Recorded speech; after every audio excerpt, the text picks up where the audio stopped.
solid minerals company. It actually is no longer proposed. It's in existence right now because we have the CEO, we have the company secretary, and with Murphy, it has been registered. And so the structure is being put together as we speak. And in very, very short period of time, it's going to roll out. So, if the private sector is owning 50% of that company, you can be rest assured that the private sector culture of management, of running organizations will be injected into that company, and it will endure beyond any one of us. So it would also be very restrictive to government to begin to use or apply political decisions in terms of the appointment of the drivers of that company, or adversely influencing the direction of the company. So in essence, this is designed to limit the influence of government in the running of this Nigerian mineral company. And that is going to be a legacy that we are leaving behind. Now, the other point is the establishment of joint ventures with partners all over. Now, before you establish a joint venture, you must have a vehicle. And so the vehicle is the NMC that we have created now. So that gives us a very firm foundation to enter into joint ventures with both local and foreign investors. The joint venture proposals from domestic and international investors to partner with the Nigerian Solid Minerals Company are already being collated, and this will be transferred to the company as soon as it enters the market. And notably, the company already has legacy mining licenses inherited from the defunct NMC, which will serve as its equity in mineral processing deals. And then there is the initial study by the African Finance Corporation and the Solid Minerals Development Fund, and they have confirmed the competitiveness and the viability of their investments, which is quite big. They are going to establish a critical minerals midstream facility in Nigeria, and at an indicative capital expenditure of about $1.3 billion. This will be Nigeria's most significant mining private sector project and direct investment into the sector. This project will contribute $1.2 billion of economic output to the gross domestic product of Nigeria, and it will contribute about $1.2 billion of economic output annually, and over $25 billion contribution during the project life cycle, and of course $8 billion in foreign exchange earnings. This investment is an endorsement of our ministry's ongoing reforms and the SNDF and the AFC goals of catalyzing private sector-led investment in the solid mineral sector. Of course, this occurs in the public sector as joint ventures thrive also in the private sector. This is evident in the number of transfers of ownership of licenses according to the records obtained from our Mining Cadastral Office, MCO. The MCO received 152 modification applications, including 88 renewals, 43 partial conversions, 6 full conversions, 7 complete conversions and transfers, and 8 partial transfers. Now, this is a function of the success and the efficiency of our regulatory framework and the kind of justice that we have brought into this sector in the last 17 months. There's also the geological exploration, which is very key. It is paramount. If we are going to be serious about enhancing the mining industry and opening up the solid mineral sector, without efficient serious, credible generation of data, you'll be deceiving yourself. So geological exploration is the basis, is the foundation actually of data generation. And exploration is not a cheap business. I'm sure the players in the industry know this. It's an expensive venture. But we must invest in it. And here I want to specifically thank the President for not just understanding the nuance of this sector, but recognizing that efficient data generation via exploration is a sine qua non for the success of this sector. And he has graciously approved an unprecedented amount of budget, humongous budget for us this year to engage in exploration activities. In fact, when I made presentations to him on this issue and did a comparative analysis of the expenditure of exploration across West African sub-region alone and some other mining countries of Africa, Nigeria paled into insignificance. Like Senegal, a much smaller country, spending more than 10 times what Nigeria spent on exploration. At the last count, when we resumed, Nigeria spent $2 million on exploration. Ivory Coast spent $148 million on exploration. Senegal spent about $48 million. Sierra Leone spent over $40 million. Not to talk of DRC and Zimbabwe and all the such of that. Nigeria was the least, which also spoke to the fact that we had for decades ignored this very vital sector of the economy, consciously. And the reason is not far-fetched, because we had free flow of petrodollars for several decades. So the money was flowing. So we shut our eyes to the constructive sectors of the economy, the regenerative sectors of the economy, like agriculture, like solid minerals, manufacturing. We completely ignored, and we went into a consumption spree because the dollar was coming in. And we were importing virtually everything imported, including toothpick and orange juice. And I recall when some of us were growing up in Lagos,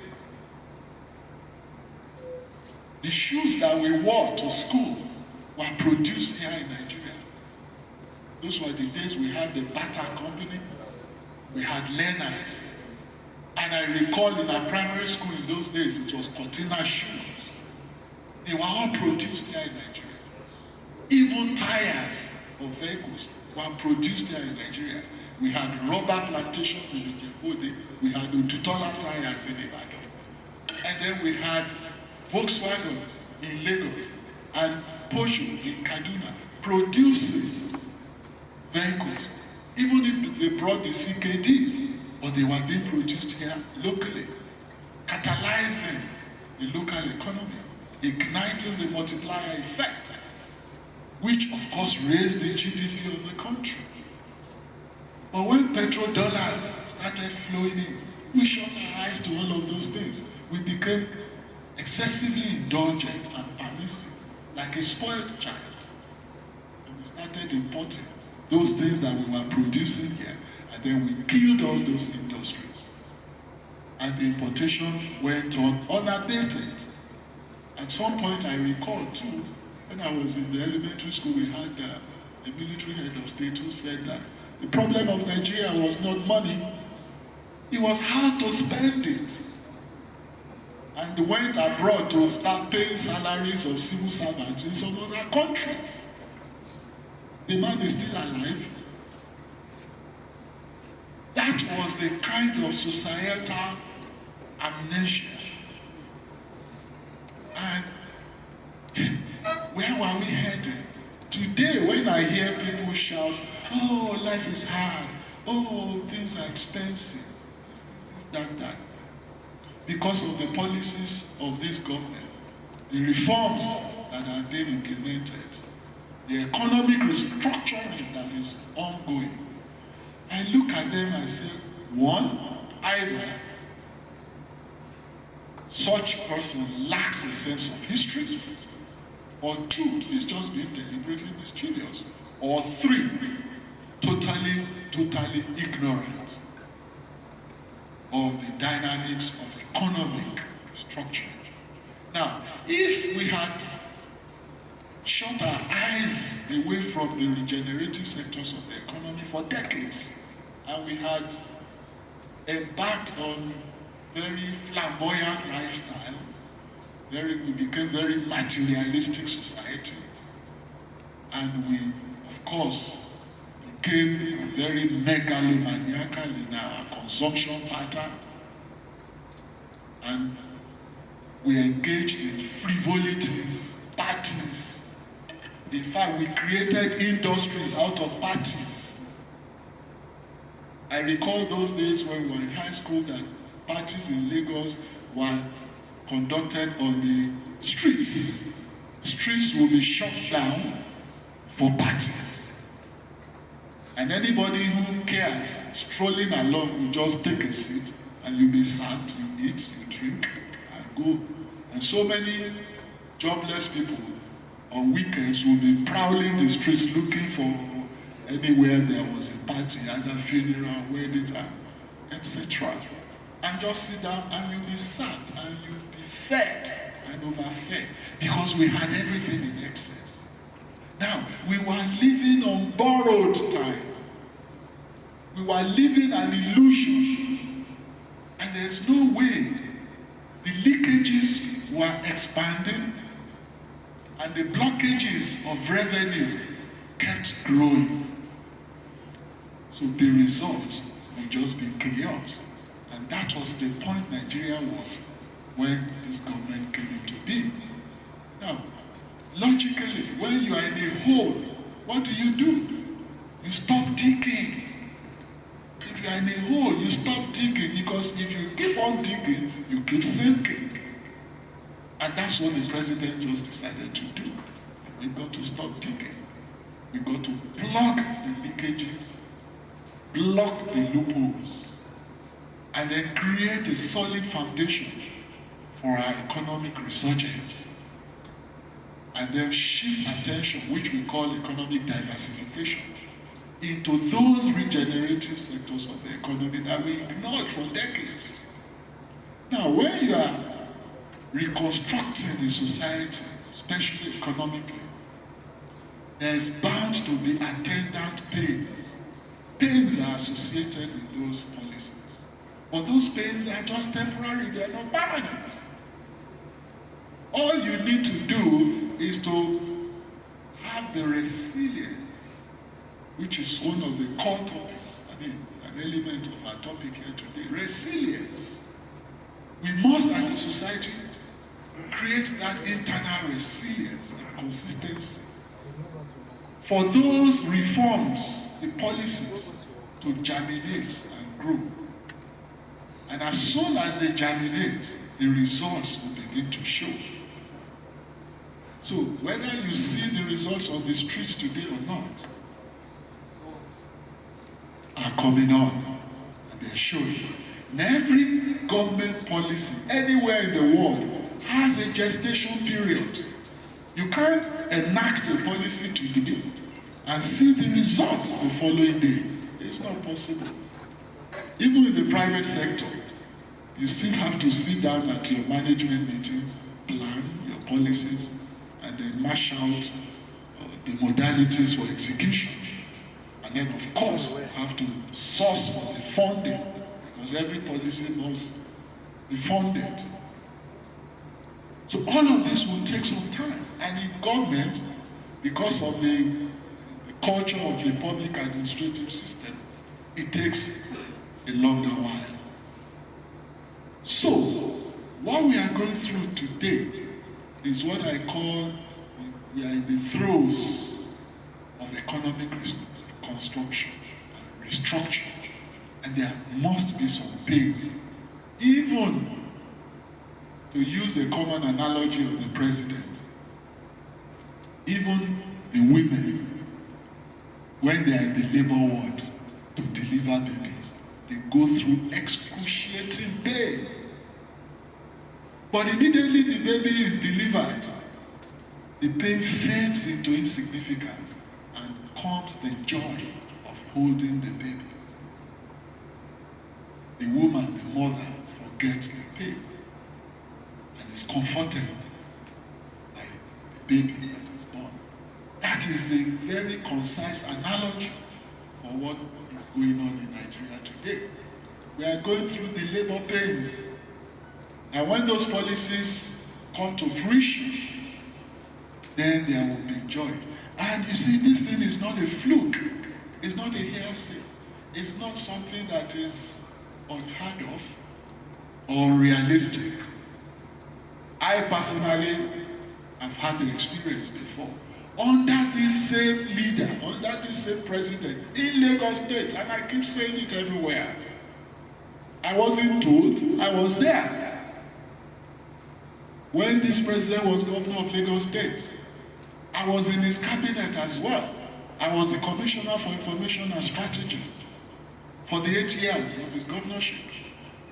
So I was involved in every of the policies, policy enunciation, conceptualization, execution, monitoring, to the letter. So when I speak about these things, I speak with conviction because I have the personal experience.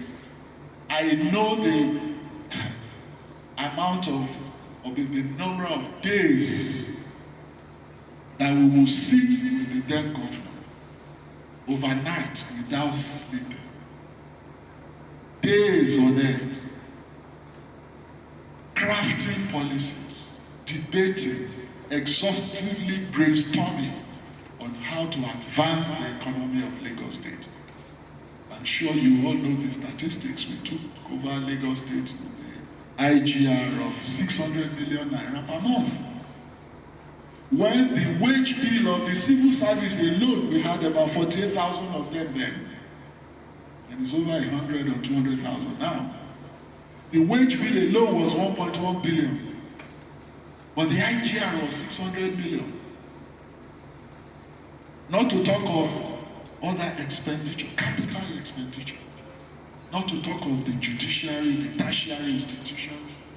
Not to talk of even the health institutions. Not to talk of administrative charges. Not to talk of infrastructure. Just salary alone was 1.1 billion. So it meant that if we were to continue that line, we will be borrowing every month just to complete wage bill. And the governor said, no, he wasn't elected to be a personnel manager of just paying salaries.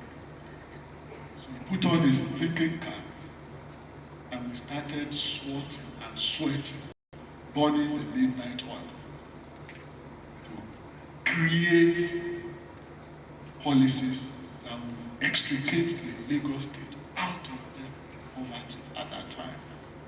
And we started plugging the loopholes, just as it's doing now, and blocking the leakages. And of course, there was also associated pain. And negotiations rose up in arms. And they started abusing us, booing us on the streets of Lagos. What are these people doing? Do these people know what they are doing? These people should be sent to the Gulag. Some people say we should be we should be tied to the stakes and shot for putting the people, the citizens, through the harrowing experiences. And it was my job, particularly because I was in the vortex of the whole thing, not just to propagate those policies, but to defend those policies before the public. It was really, really a tough task. But we braced up to it because we were convinced of the rightness of the cause and the justice of the path that we had chosen for the state. Believe me, the first thing the governor did was to plug the loopholes in the wage bill.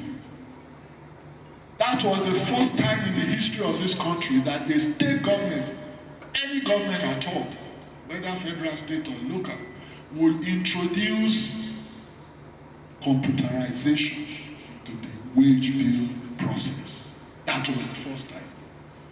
Subsequently, everybody copied it. Federal government copied it. States copied it. Local government copied it. And how did it do it? It brought an expert, the Oracle system. That was the introduction of the Oracle system into the wage bill, payroll. And all workers were required to go through biometrics before they were eligible to collect their salaries. The civil servants, of course, naturally rebelled against it and said they were never going to do so. They actually went on strike. I had a running battle personally with the head of the union then, who was called, in fact, we shared first names, ironically. And so whenever we partnered on TV debate, the moderator would say, daily of government, daily of the union. And then we will resume, he was my sparring partner. But we left no stone unturned in letting the public know the implications of what we were doing. And that these unionists, they were just there to protect their positions of being unionists. They didn't really understand the intricacies of public administration. So they went on strike. We remained consistent. After a while, they came back on their own and they started filing to do the biometrics. The very first month that the biometrics was put in place, the state saved 350 million. The total collectible before was 600. But in 1 month, 350 million was saved just through blocking the leakages on wage payroll alone. And then on our payroll, if you did not do your biometrics, you don't collect salaries. So at the end of the exercise, we now saw names of those that didn't come to appear. We saw Mr. Education that had been collecting salary for years. We saw Mr. Ebe. We found a whole school with full complement of staff, from principal to teachers to heads of departments to the cleaners, that never existed in reality, but they were on the payroll. So such leakages were blocked. Now tell me, those who profited and benefited from those leakages think they will close their mouths and eyes? They will fight back, and they did. But when you are lucky to have a courageous leader, a leader that is visionary, that is courageous and knowledgeable, then you are home free. That's what we had. And that's what Nigeria has today. And that's why this economic diversification agenda must be pursued to the letter to create the enabling environment and solid foundation for Nigeria's economic growth and for future prospects. Today, it's common knowledge to hear this Jamba syndrome of people migrating out of Nigeria for greener pastures, which is also not a novelty. I recall that in 1984, when Buhari was military head of state, there was a particular advert or a promo which was run by NTA then to appeal to Nigerian youths from the Akpa syndrome. This was 1984. If you go into the archives, you see the footages. And the man who acted that skit is late now. It was called Mr. Andrew. The idea was that Andrew brought his bag. I'm sure some of you recall. He brought his bag at the airport, and somebody said, Mr. Andrew, where are you going? He said, I'm going away, man. And all that, I said, the other guy had to tell him, no, don't leave. This will be better, this, and that. But that's just goes to show you that these are not new things. Even the US that we are jackpotting into, and Europe. Do you know since when the world has been jackpotting to US and Europe? If you go to the US now, it's an agglomeration of races. You have Irish Americans, you have Scottish Americans, you have Italian Americans, you have Chinese Americans. In fact, in many of the cities, you have Chinatown. With the ox, right? Everywhere. If you go to New York in Manhattan, right FX. You see Chinatown there. It's like a whole city. And at some other areas, you see the Italian settlement. I don't know anybody to Columbia University in New York. Columbia University is actually around the Italian section of New York. And this is replicated in every other state. So people have been jackpotting. If you go to the Statue of Liberty and you are privy to the history of that statue, it came as a result in the 18th something. It was put up there as a symbol to those who came for freedom in America from other parts of the world. There. And their generations are still there. Now, over time, the US that we are going to today was not the same US then. It wasn't. It evolved over time through sacrifices of the people there, through policies that were designed to increase economic growth of the US. Now, if at some point, some generations in the past in those countries made the sacrifices necessary to put their countries on a sound foundation and economic development trajectory that today we are going there to enjoy, why can we not do our own? Our own generation today is at the cusp of history. This is the time for us to also make our own sacrifices today, turn around our own economy. Yes, we go through the pains because no pain, no gain. We have to go through the pains and it is temporary. So that when we turn the curve, other people will now be jackpotting into Nigeria in the nearest future. And then we create a better society for us, for our children, and for the future generations yet unborn. That is the philosophy behind all these reforms that we are implementing, including in mining, which is a core economic diversification area. And that's why we crafted all those policies that have been reeling out. In exploration, like I said, we spent the least in Africa, whereas we are supposed to be the biggest economy. And we are one of the largest in terms of population, if not the largest. They say out of every 5 Africans, 1 is in Nigeria. So that gives you an idea of how large and big we are. But without the required expenditure on exploration, we will not be internationally competitive because we will not have the efficient and credible data with which investors can make informed investment decisions. And this is where I said I needed to thank the President for seeing the vision, for keying into it, and for understanding the dynamics and approving a very huge budget for us this year.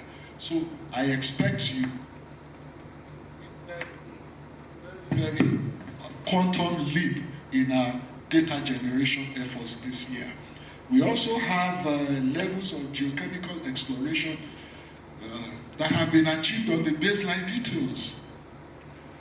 But a better targeted geochemical exploration in a closer scale for resource estimation is required to enable us to compete other big players in the mining industry worldwide.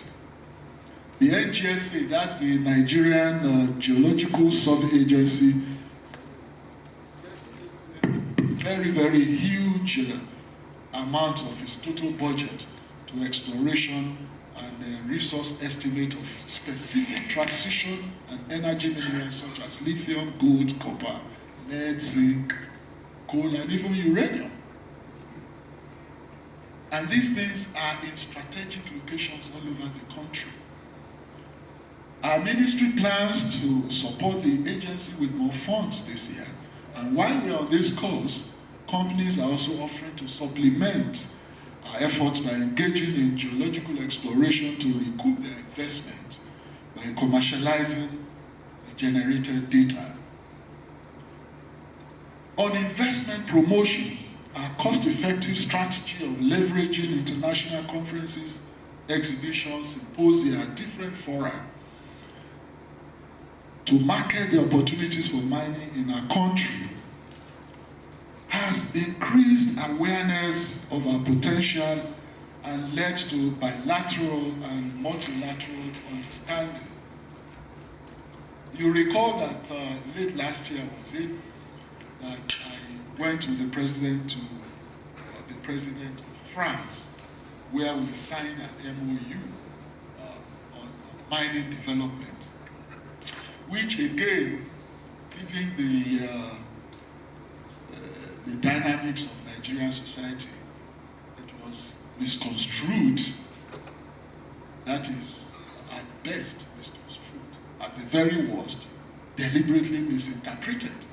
In some quarters to say that, oh, we are mortgaging the Nigerian minerals to the French, and that the French that was being chased out of Mali or some other French-speaking countries, we are embracing in Nigeria and all that we want to enslave them and all.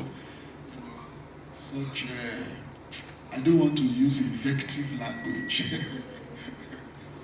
But to me, I was not phased at all because I knew facts. And we pushed the facts out there. Even in the news report of the MOU itself, all the details were published. But again, even the vagaries of mental consequence of our people, some don't even read anyway. A large percentage of our people are so mentally lazy as to be unable to digest a few paragraphs of news story. God bless you. So, I have been asked, especially during the campaign when we were, fighting opposition here and there and all that. I was also driving the media campaign for the president at the time. And I was writing and I was appearing on shows and all that, arguing, the policies that we were going to implement. And so many times, some will call me and say, oh, I saw that your article. The headline was very, very, very attractive, but it was too long. It was a whole page. We couldn't go through that. Why don't you just compress it to one-liners and paragraphs and all that? And I will shudder that what has this world become? For crying out loud, especially the younger generation. They can hardly read half a page. So they rely on short takes, social medias, one-liners, bullet points. And of course, miss the kernel and the substance, thank you, of whatever information that you are pushing out. Thereby shortchanging themselves mentally, narrowing their own perspectives, and restricting their horizon. And so they become abysmally ignorant of what goes on. And in our own time, I used to tell those that I mentor here and there that today is an irony that you have so many gadgets of information and communication. to enable you gather knowledge. In our own time, when we were in school, there were no social media platforms, there were no gadgets like these smartphones and cell phones and all of that, mobile phones. No, we relied heavily on reading in the library. But today, you can have a whole library on your gadget, which means that you have more proximity, you have more opportunity to gather more knowledge. But what do they use these gadgets for? Entertainment, skits, and of course, mold the consciousness of the young into nefarious activities. So it is really an irony that we cannot digest and understand very simple news. That was what happened when our French MOU was misconstrued.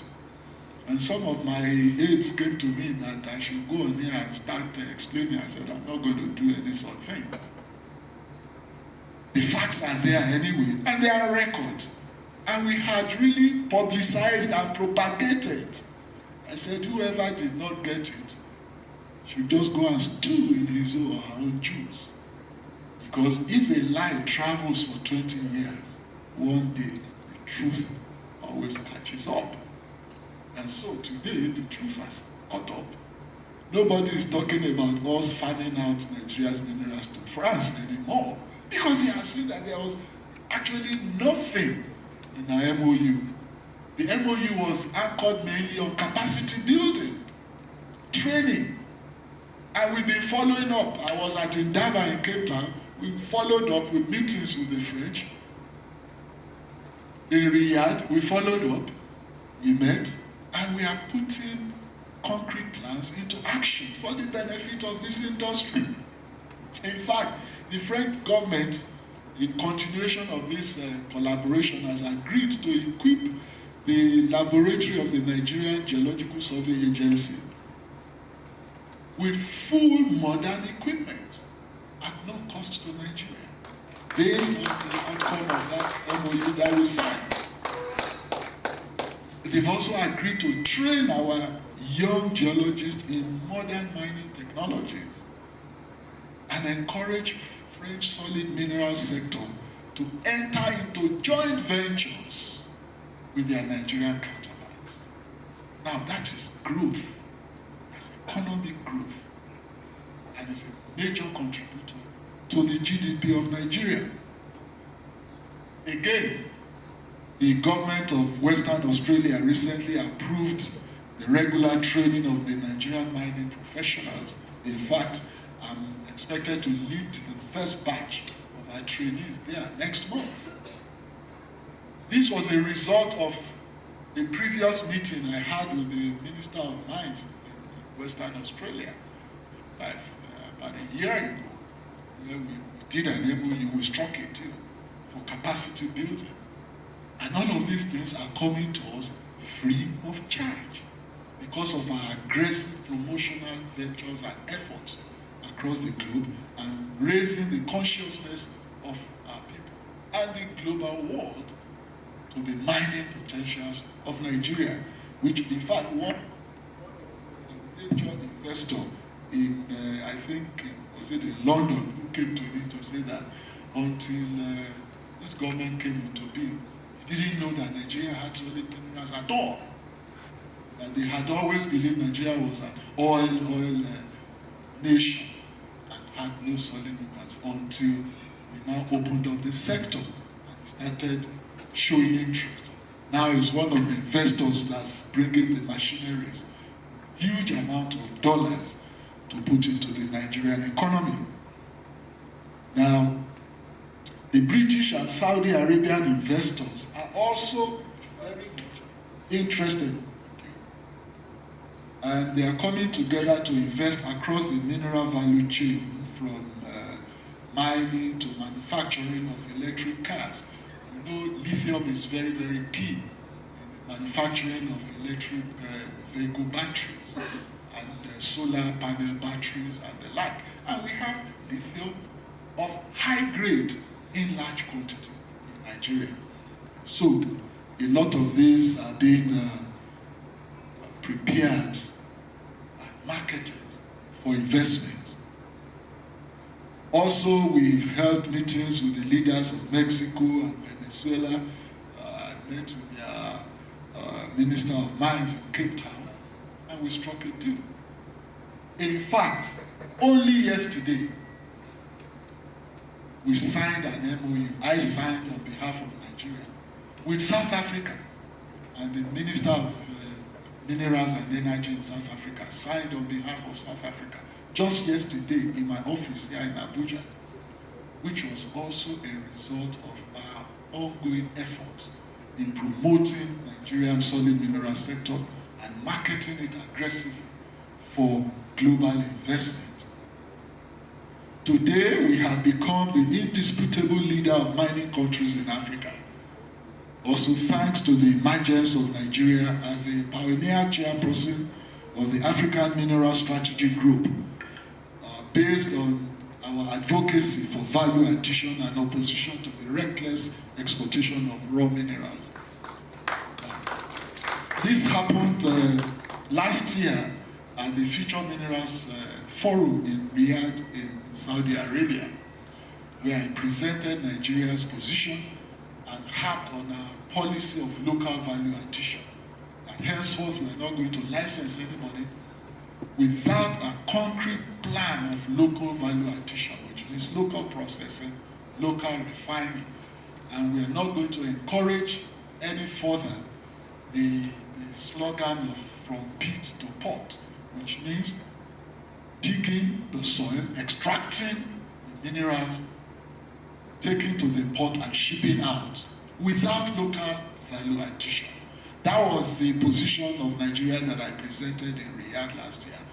And my colleagues, other African ministers of minerals there, got excited, we got together and we formed the African Mineral Strategy Group, and I was elected the chairman. I'm still the chairman.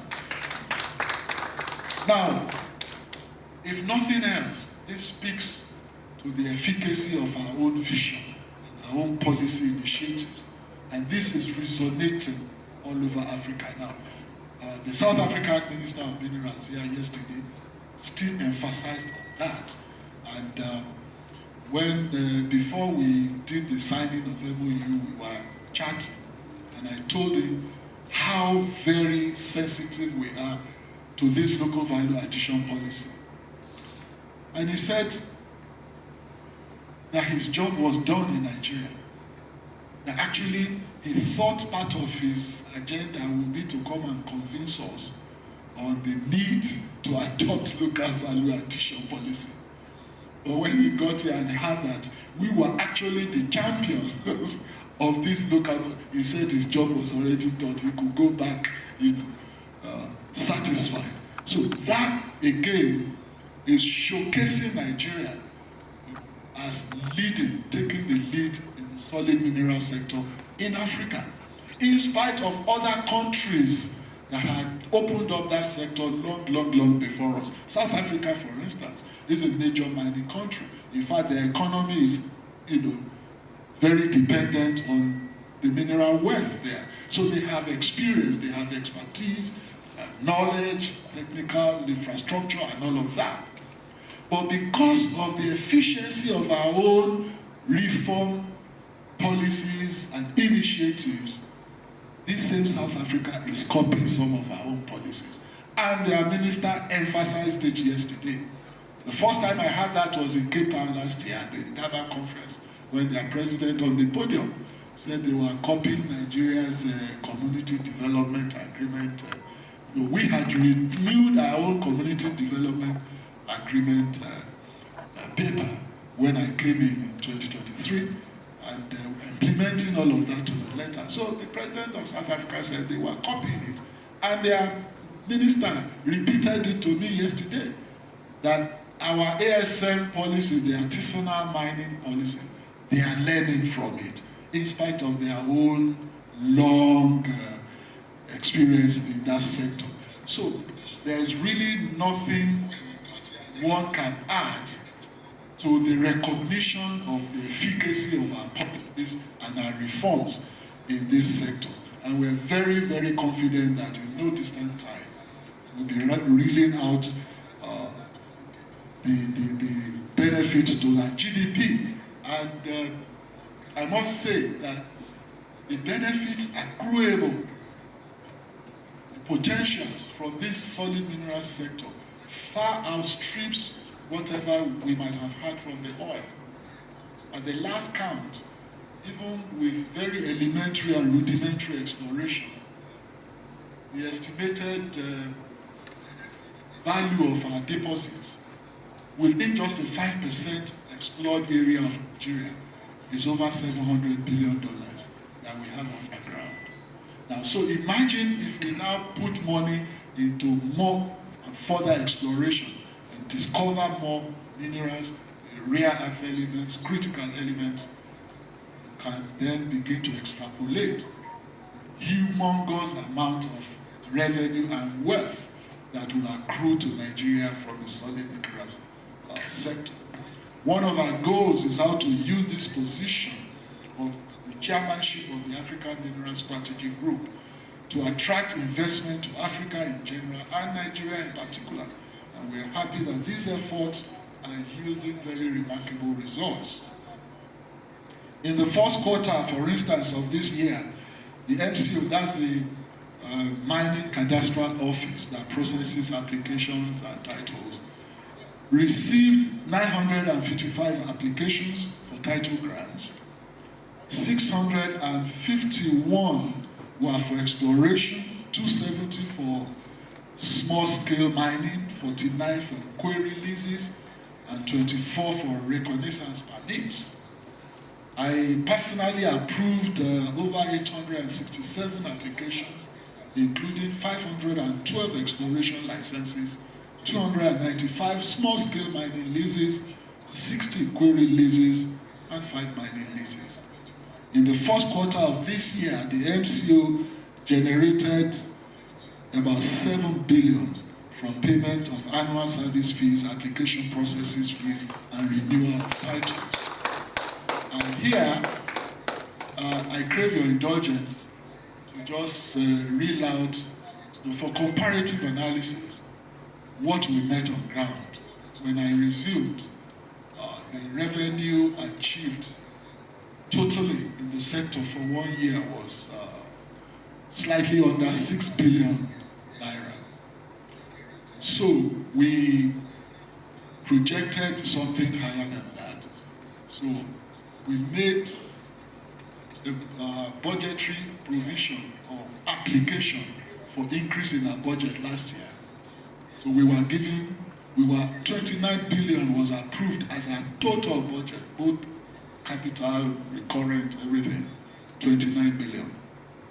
Now, based on that, we made a projection of increasing the revenue from 6 billion that we inherited to 11 billion, assuming we had the 29 billion cash back. But at the end of the year, after 1 year, we had only 18% release. So we got 18% of the 29 billion. You know what that amounts to.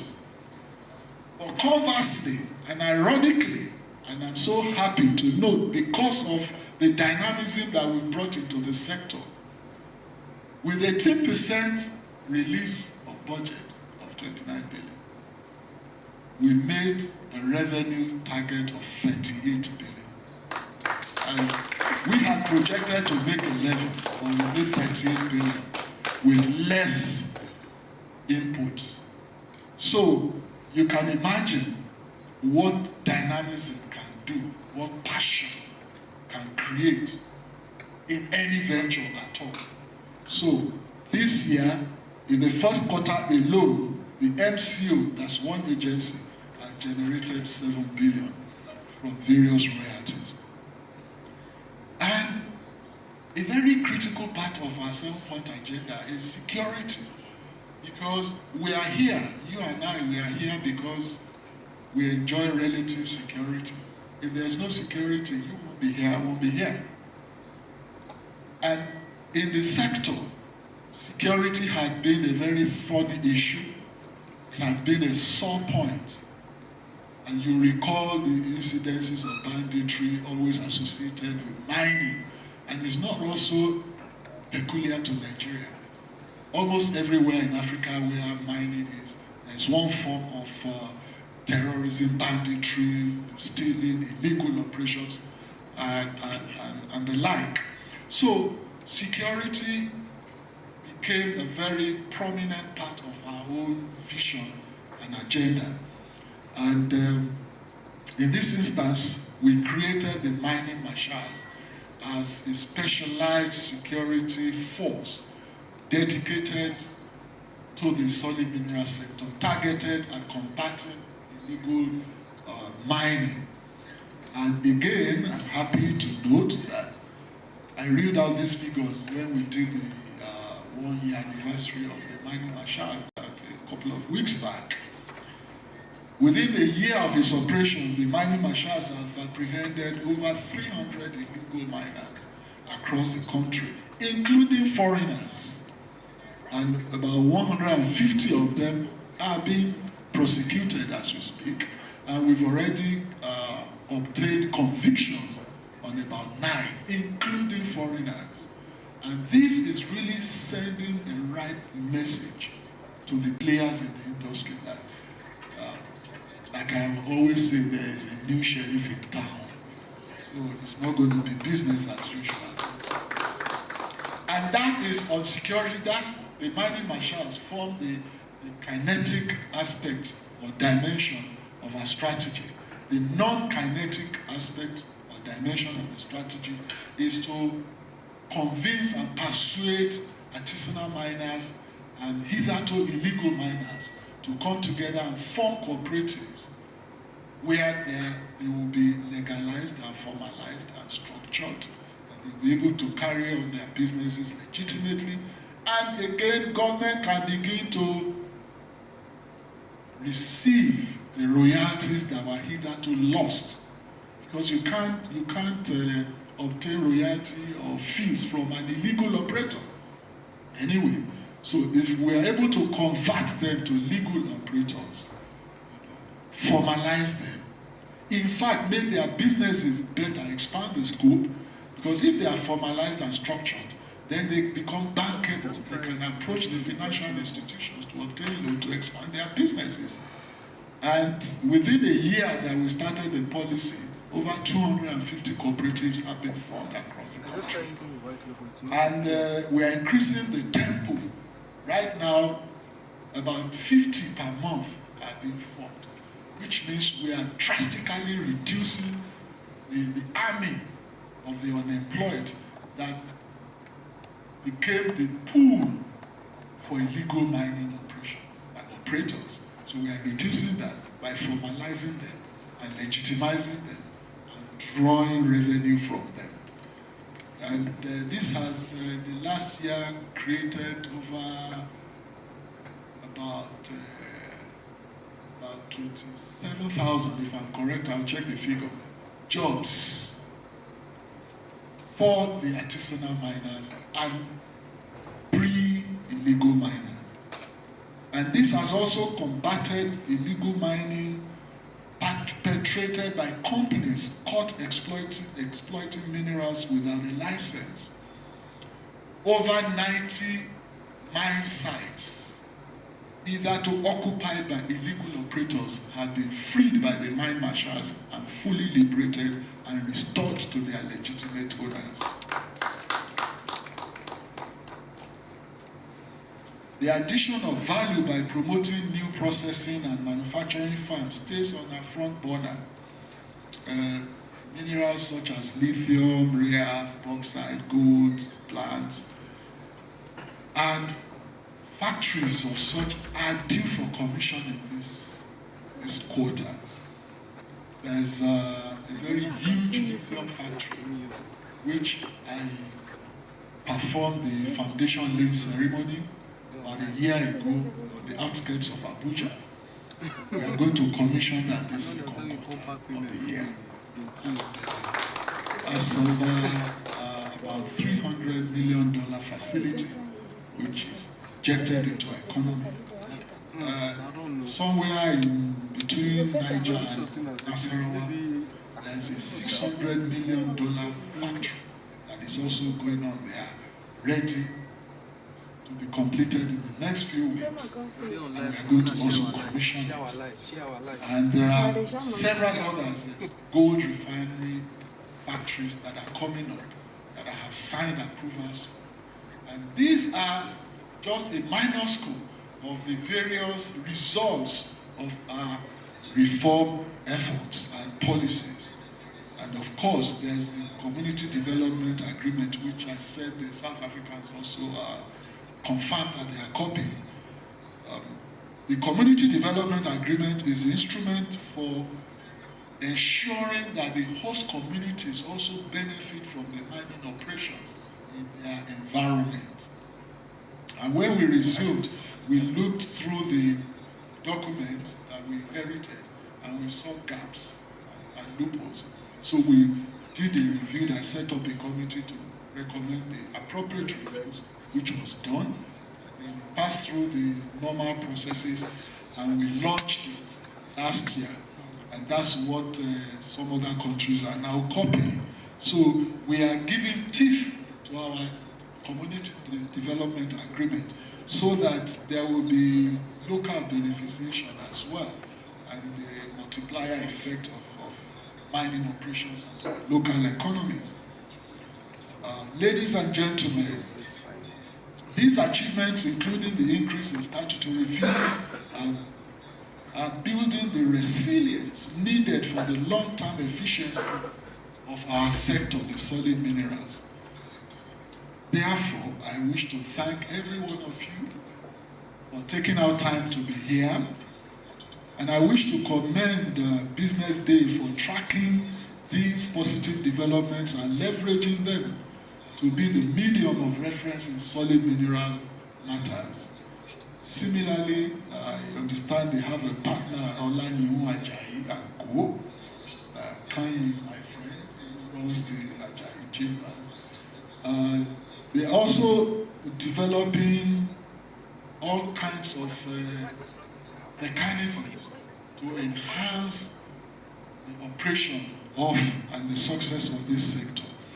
Olanihu Ajayi and Co. is developing his chambers as a legal resource for mining litigation and consultancy.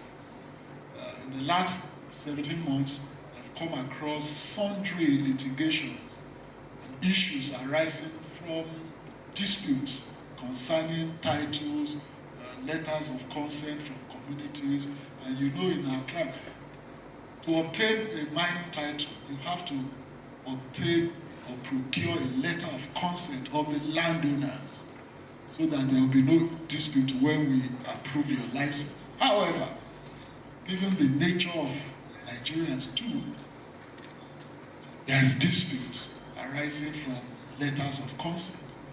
For instance, a family head would sign a letter of consent to a potential investor, and the investor brings the consent letter to us. Then, fulfilling other requirements, we approve the title. Only for another branch of that same family to get up to say, no, we did not support that. And then the investor is in a country. And yet another member of the family comes up to say, no, he was the rightful owner of the land, or the money paid did not get to his pocket, so the investor has to pay more otherwise. So a lot of such disputations I have come across, and we are developing a dispute resolution mechanism within the ministry to resolve some of these. But again, like I always tell players in the industry, take recourse to the judiciary. The courts are there to adjudicate on some of these issues so that we reduce our own pressure of settling disputes and we free our time and brain and energy and resources formulating the correct policies for the enhancement of the sector. So I thank you very much for coming.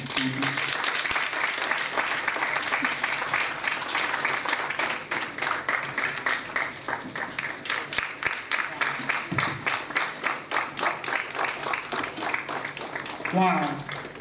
Honorable Minister, thank you so much for that speech. I mean, I would call a lecture. We hear you loud and clear. Thank you so much. Passionate, always dogged, always eloquent. Thank you. Implementation of those, you came in, set up 7-point agenda. Implementation of those going on like we had it out, some of them underway, like the mining company, and then even ramping up investments. Thank you so much. And also thank you so much again for those kind words, for Business Day and your long-standing partnership. Indeed, Business Day is a case study of resilience and focus. A round of applause for the Honorable Minister, please. Okay, so Honorable Minister is about to take his leave, but before he does that, please can we quickly, sir, if you don't mind, take a quick photo session, please. Thank you. Okay, that's the Honorable Minister, Mr. Tayo, you join him. Representative of Mrs. Noya Yeni, please can you join? In fact, all of, please, sir, come, please.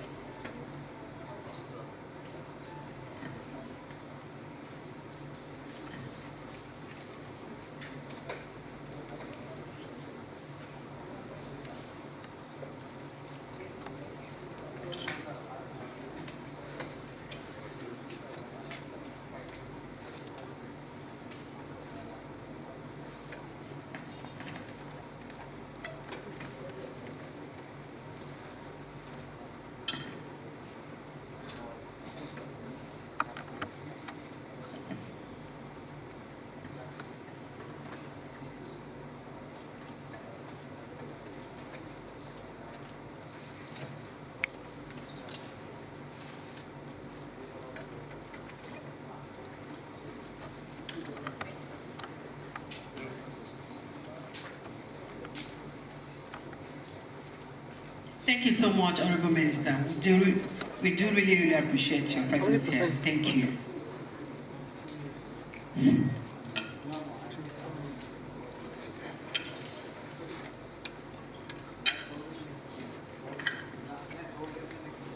Thank you so much.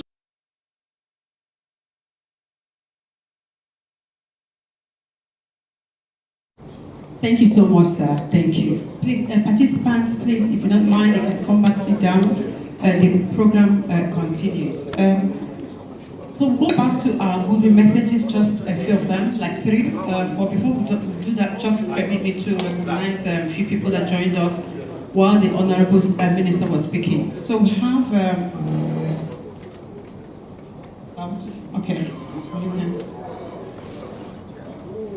Okay, so we have Mrs. Ibi Ogunbiyi, his partner Olawu Ajayi, sorry for putting that. Thank you so much, ma'am, for coming. Thank you. Okay, we also have Mr. David Raymond Edet. He's the founder, Unipro Investment Limited. We see you. Thank you so much for joining us. Thank you.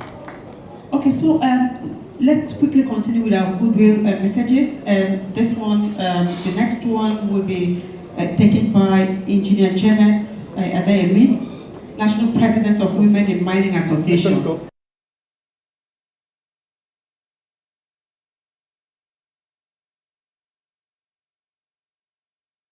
Thank you.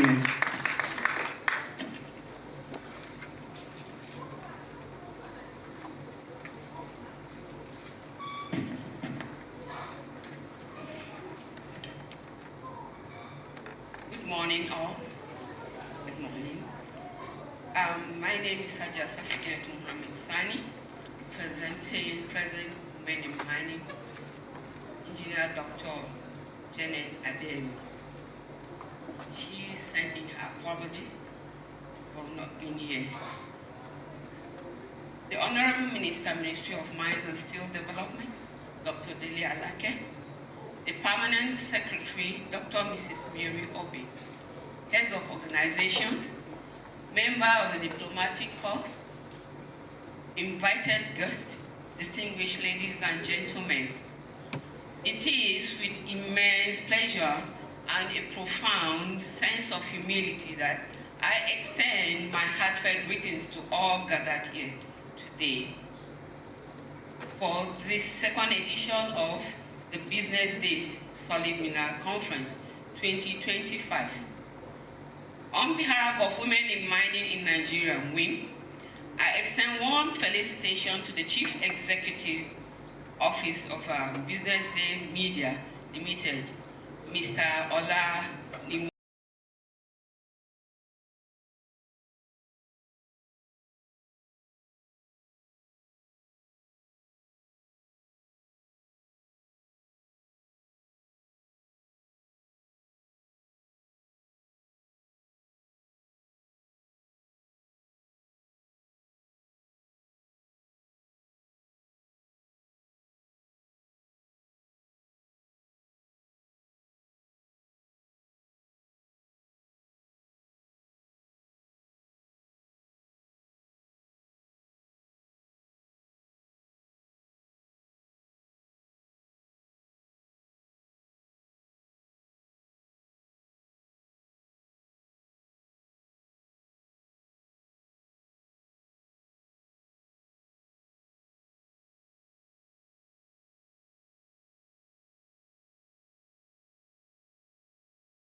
will provide a platform to facilitate a productive dialogue on building a resilient mining sector.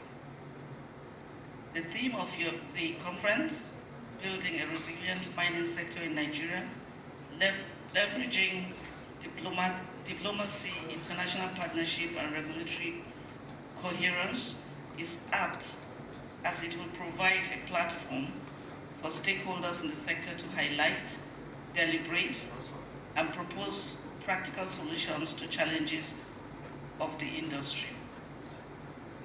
The NMGS, as the umbrella body of geosciences, petroleum engineers, mining engineers, and methodologists in Nigeria, recognizes the strategic role of your organization in information dissemination nationally and internationally, particularly as it concerns the extractive industry, which forms the bedrock of nations and industrialization.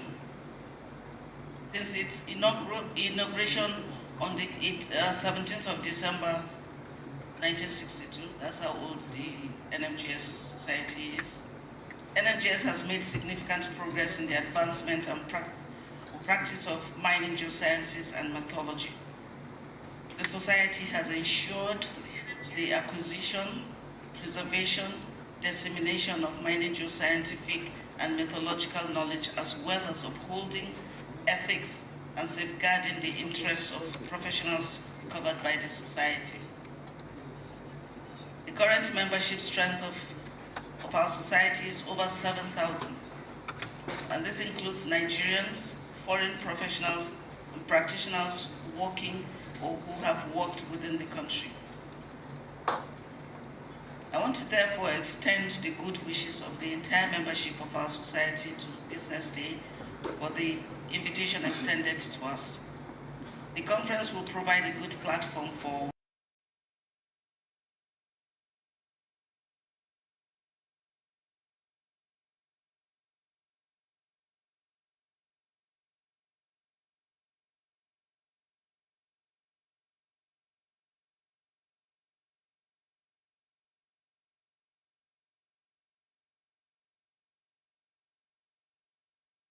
this is a testament to the importance of our collaborative efforts and the impact we can all have in the mining sector when we work together. Ladies and gentlemen, as we come together to discuss shared goals, challenges, and achievements, opportunities and achievements, let us work collaboratively to build on our further achievements, address our challenges, and employ new possibilities. We wholeheartedly welcome this engagement, as it is our belief that stakeholders in the sector should invest in partnerships and collaborations with professional bodies and optimize relevant policies and curricula which will nurture growth in the mining sector and indeed across the extractive industry.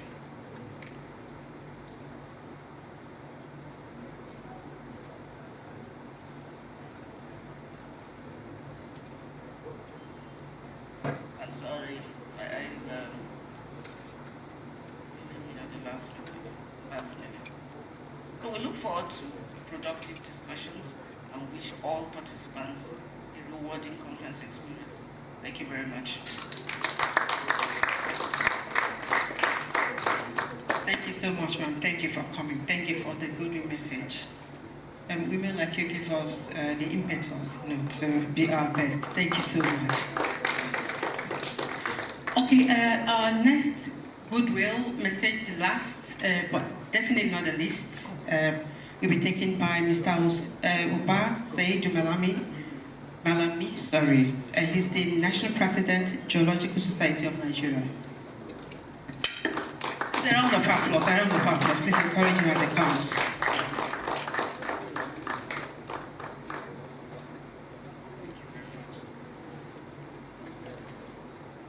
Distinguished ladies and gentlemen, let me stand on the already established protocol by my umbrella president, the president of the Mining and Geoscience. Mine is the Geological Society of Nigeria. few months. We're a scientific organization. We have the science behind the money. The whole idea of our presence here is out of the magnanimity of the BusinessDay news media that has chosen to highlight the significance of this sector, and we are truly honored to be associated with you. The Geological Society of Nigeria was born out of our concern that a number of our geologists today are operating outside the mining and their designated trainings. Believe it or not, there are very few geologists that are actually anchored on the training that they have received in school. The dynamics and the mineral market today that brought about words like semiconductors, chips, critical minerals, puts us in the center. And that's the only space that we have our money. I'll make this easier for people who are non-scientific. Africa and Nigeria has a lot of resources on the ground. But nobody can articulate in terms of quality and quantity of such resources other than a geologist. And with time, the dynamics and technology of geological exploration has gone very heavy. We have done very well in terms of the oil and gas sector. And that's why we have big players like Chevron, Shell, Mobil, and the rest of the space. The Nigerian NUPRC, Upstream Regulatory Commission, does carry out exploration for designated oil blocks. That's where most interested parties come to participate and actually bid for the blocks. For the solid mineral sector, unfortunately, we do not have that. And therefore, innovations such as what the minister has enumerated for us earlier has really helped. The multifaceted challenges that is associated with this sector can only be addressed with such forum that is happening today, which is bringing almost everybody to the table. And we are truly happy to be part of it. I want to shorten my speech by thanking each and everyone that is here, and I hope we have a very, very meaningful, insightful, and successful deliberation. Thank you.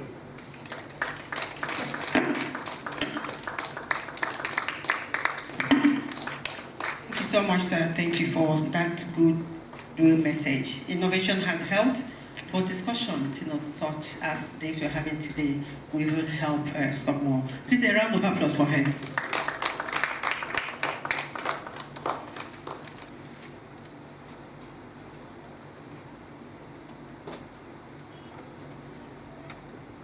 Okay, I was going to introduce Mr. Tunde Fagbemi. He's the chairman of Dukia Gold. I tried to introduce him earlier, but he went out with the honorary minister. Thank you so much, sir. Thank you. Thanks for always partnering with us. Thank you. We truly appreciate. Okay, so if you look at your program, the next agenda will be a panel session that we will make as brief as possible because our time is fast spent.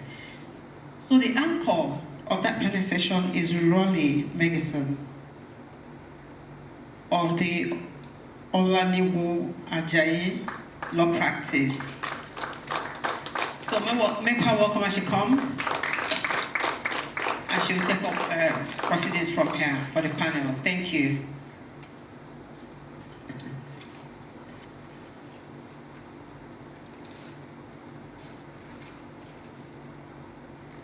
Good afternoon, everyone. As I was introduced, my name is Rolly Megison, and I work with a law firm called Olaniwo Ajayi. It's a pleasure to be here today to moderate this session. I see a few faces I saw last year, so I'm intrigued and I'm anticipating the feedback and comments that we get from our panelists. So I'll just run through and introduce everyone that is meant to be sitting on the panel today. First up, we have Mr. Fagbemi, who is the chairman of Dukia Gold.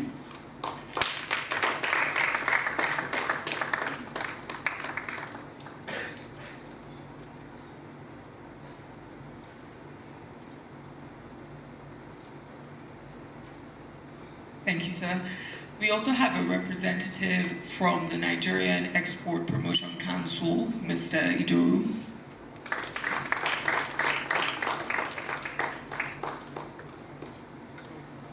We also have Mrs. Sijuwade from Advocate Law Practice as well.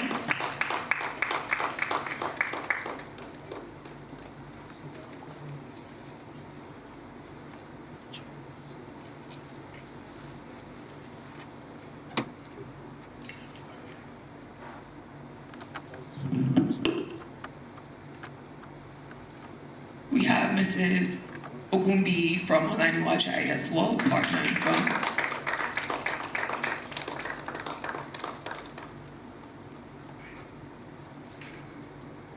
We have Mr. Malami, who just spoke to us very briefly.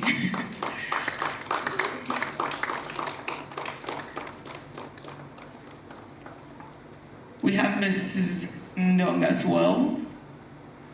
Sorry, I hope I pronounced your name right, ma'am. Apologies if I didn't.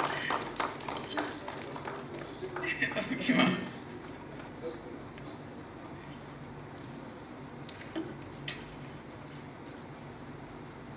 And we have Mr. Edit from Unipro Investment Limited.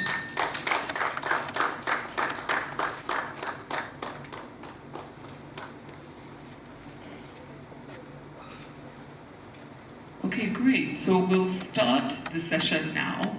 And I think I'll start with Mr. Fagbemi, if you don't mind, sir.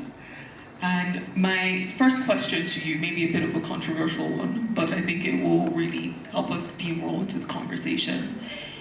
With your experience working in Dukio Gold and operating the company, what would you say the three most paramount regulatory bottleneck issues that are faced by Dukio Gold as an operator and a gold mining company in Nigeria?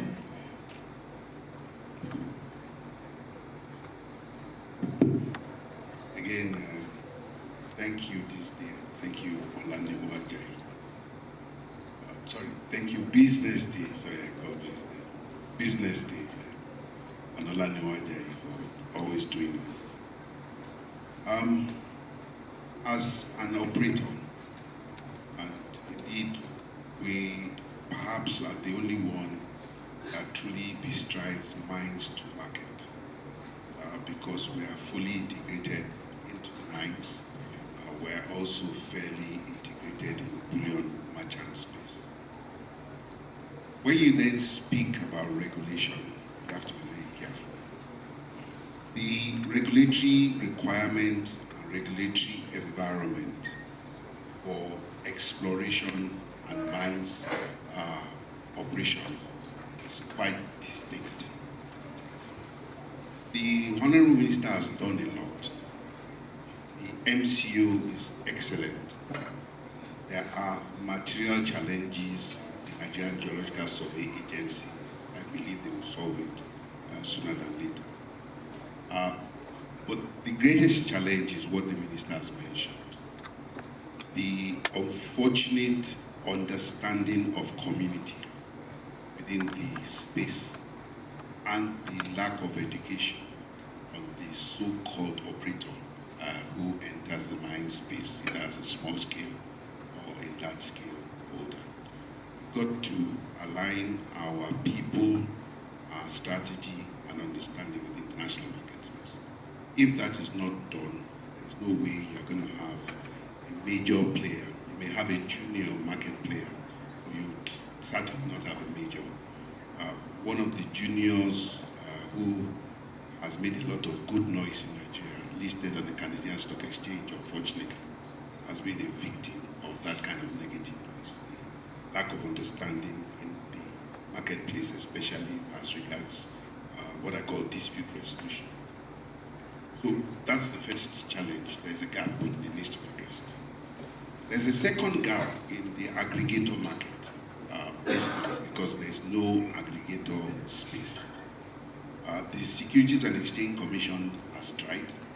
They've licensed quite a few commodity exchanges. Those commodity exchanges are complete disasters. Reason being that they trade in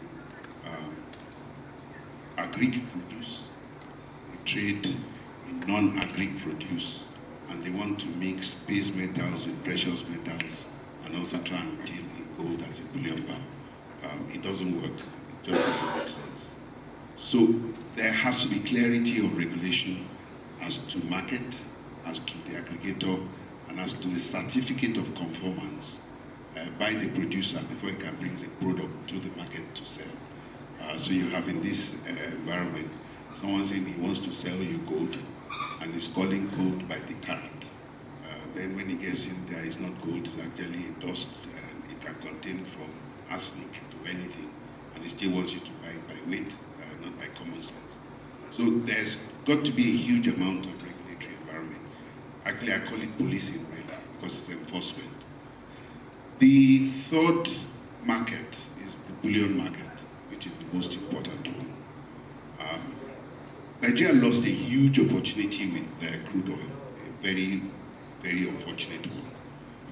The Nigerian crude today is traded on the New York or in Amsterdam or wherever. And therefore, there is value added zero in terms of the ownership of the Nigerian crude. For you to actually exchange a piece of paper on the Nigerian crude, you must cross the equator. Basically say that the cargo is now in free waters, and therefore it cannot be disturbed. Raw material called gold and or solid mineral, unfortunately, doesn't have that kind of advantage. 80% of its trip would be done on land, whether it goes to the airport or the seaport, is all land-based. And therefore, the agony the producer goes through in trying to sell his wares becomes a huge challenge, right?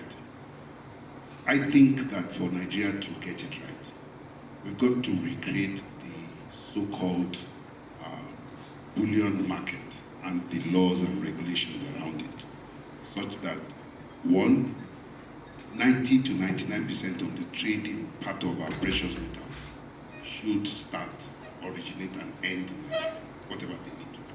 That has to be done. There's a lot of noise on value add, I agree, but not everyone will be able to value add. It depends on your scale and pocket. But if everybody knows that there is an established international market where you can take your 1 gram gold, 20 kg of lithium, and you get a fair price from a fair person, trading on a fair trading platform, regulated correctly and policed accordingly, then you would have good producers, of course, aggregate and come into the marketplace. So, again, a very simple question, a long answer. It's also because the industry is very, very complex. Maybe, having dealt with those three, I would say that the largest regulatory gap, though, is with the ownership of skills, because this is the only industry where someone calls himself a geologist and he has no creed or credence. And basically, they're like doctors. They take your money, go to operate on you, and they give you anything back. If they give you rubbish, you have no recourse. If they give you quality, Nigeria itself has its challenges. But I'm happy that a very well-trained, extremely qualified professional is head of the institute now. And I'm certain that she, in her new role, will take a very strong challenge of straightening out people who have certificates as geoscientists, whatever form of shape, whether as geologists or geophysicists. Because at the end of the day, every regulatory environment is people-based. You don't have the right human beings to regulate, and you also don't have the right human beings to carry out the regulatory function. Whether you're a buyer, seller, player, or anything in between, or including the lawyer who's trying to defend your rights, you will have a cacophony of issues that you need to deal with that you could have avoided if we had only qualified, certified, ethical people dealing across the entire value chain. So the industry is a people-based industry. Nothing can go right unless the ethics of the man who signed that he has found gold is correct, and the ethics of the person who went to drill for it is also correct, and the ethics of the person who eventually is mining and signing is also correct. So it's a people-based issue. That regulatory aspect has to be dealt with also. Thank you very much for allowing me to have this music this time. Most grateful. I apologize if I hurt anybody, but the truth needs to be told so that we can address the issues. Most grateful. We're here to hear honesty, sir. It's okay. Thank you very much, sir. And my next question will actually be to Mrs. Ogumbi.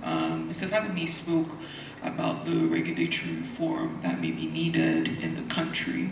And now looking at, based on the topic for today, which is leveraging on our diplomatic relationships and also our international relationships, looking at the industry best standards internationally, how could we advance or alter the current regulatory regime in Nigeria to address some of the issues faced by different stakeholders?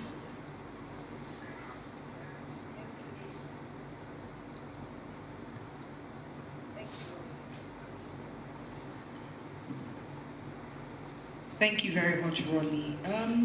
It's an interesting question. It's interesting because if you actually look at our Mining Act, look at the regulations, they're quite comprehensive. Almost a decade ago, we were fortunate to support the minister at that time to conduct a review of our mining law and regulations to see, just to do like an investor analysis and try and see what needs to be done to our laws to attract more investment in the Nigerian mining sector. And we did a comparative analysis across a number of jurisdictions, some within Africa and then Canada, Australia, and some other major mining destinations. And the truth is that our law measures up, at least even then, before the proposed amendments that are imminent now, it measures up quite well. So it's not a problem of regulation in terms of the black letters of the law. We have quite a comprehensive regime. A number of the factors I think that the regulatory concerns for operators and investors alike stem more from lack of sometimes political will, consistency in political will in giving the right direction, enforcement, implementation of some of these policies. So coming back to your question, I haven't provided that context where you say that, what do I think can be done to improve? I think one major area, I think that every operator will overlap of institutional oversight in the mining sector. First of all, between federal government and the state government, and then just intra-agency. So, the first thing, every mining operator knows that by the Constitution, property in minerals have been vested in the federal government. It's the federal government that issues you your license, and it's the mining comes within the exclusive legislative list, which means that it's the National Assembly that passes the laws and regulates mining activity. But you then have this dichotomy where state governments have power over land. And so state governors of each state are vested in a trust structure with authority over land matters. And this dichotomy between the layer of government that is regulating the minerals and the layer of government that's regulating the land creates operational tensions. And, this is very practical and very real. I'm representing a client, one of the more utility scale mining companies in Nigeria that, has an ongoing dispute that it has to do with the overlap between the powers of the federal government and the state, because the states sort of feel shortchanged. They believe, people have mining licenses, they come to my state, they exploit minerals, they make a lot of money. What am I getting out of that? How come all the money is going to Abuja and I don't get anything out of that? So that sort of creates some perverse incentives for state governments to interfere or intervene in mining operations.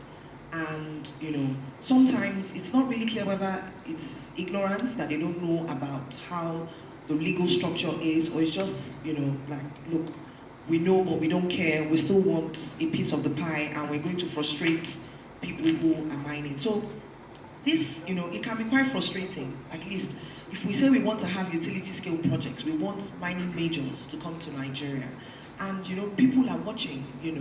Even investors, DFIs that have invested in these mining companies are concerned that to what extent can I be just allowed to do what I'm licensed to do without interference from governmental bodies.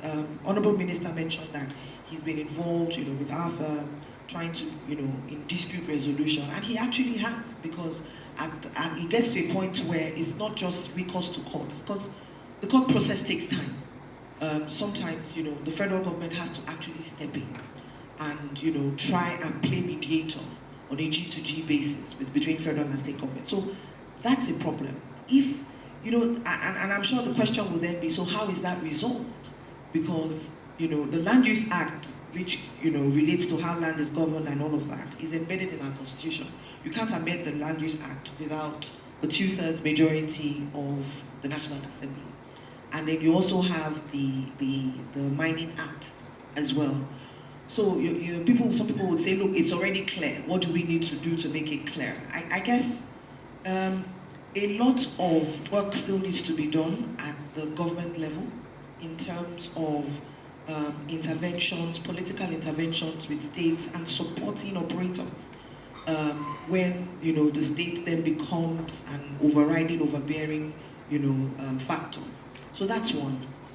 I think another issue which the minister speaks to is around community development and host community issues, and which is also tied to environmental concerns, because mining operations do have an immediate impact on the community where the mining operation is taking place and the environment. And if you see, many of the negative reports you will see in the news will be in relation to, there's been pollution, there's been environmental damage, or community complaining that, because of the activities, mining activities, they're not getting support.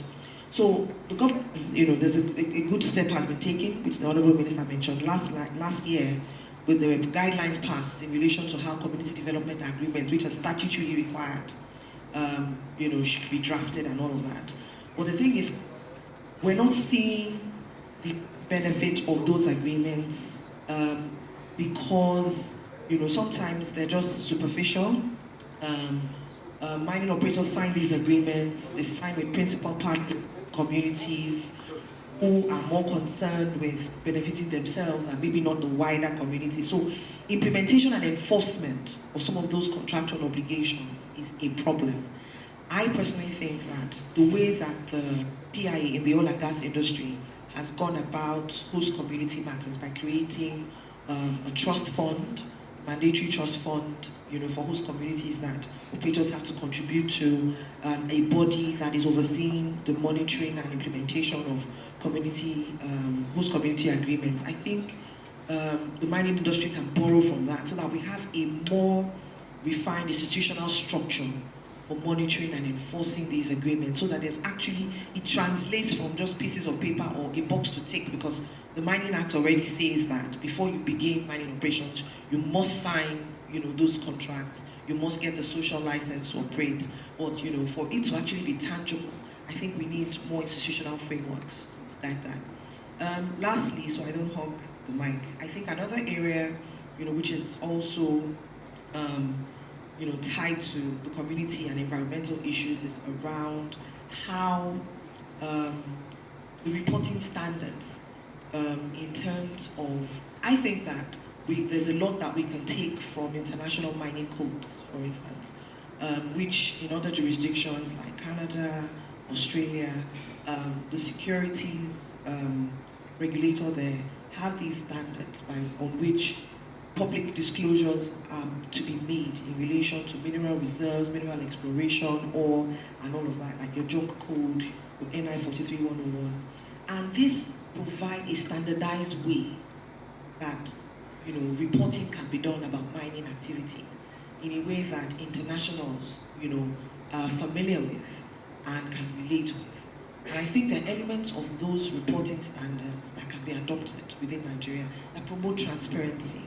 Because a lot of it I think for internationals that want to come, there's a lot of obscurity within the mining sector that, it's not clear to them And, if you have mechanisms that promote, disclosures about, information, and that this problem with information, it even goes even to the more technical aspects, even in terms of where are minerals, how updated are our reports, about, because people won't come for reconnaissance permits or exploration licenses if they're not even clear. The minister mentioned that. I think he was talking to one of, his international colleagues, and they were surprised that Nigeria even has minerals. So how updated? I know maybe a decade ago there was an effort. The government actually sponsored geophysical studies and all of that. But how updated are that? At the click of a button, we should be able to go to a website and be able to see, where's the spread? Where should I come within Nigeria if I want to come and explore minerals? So I think that's another area that can be looked into. I'll stop there. Thank you very much, Mr. Ogunbi. We have another member of the panel who is a representative of the Nigerian Nuclear Regulatory Authority, Mr. Abubakar Bashir. Thank you very much, sir, for joining us. Please.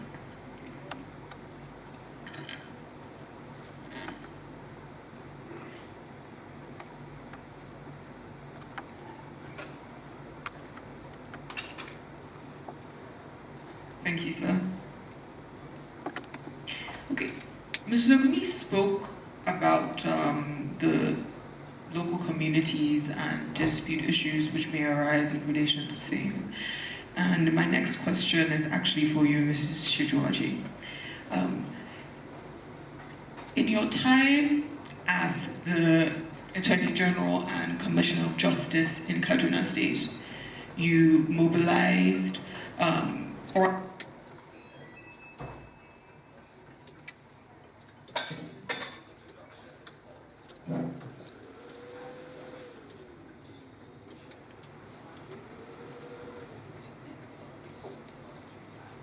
how do you think we could implement them when it comes to disputes that are faced with host communities, local communities as well within the mining area, especially given the statement that was made by the minister, where I'm paraphrasing now, where he stated that he's encouraging host communities who raise issues in relation to disputes that they may have with organizations operating within their communities with the ministry, and encouraging them to actually go and settle the disputes in court.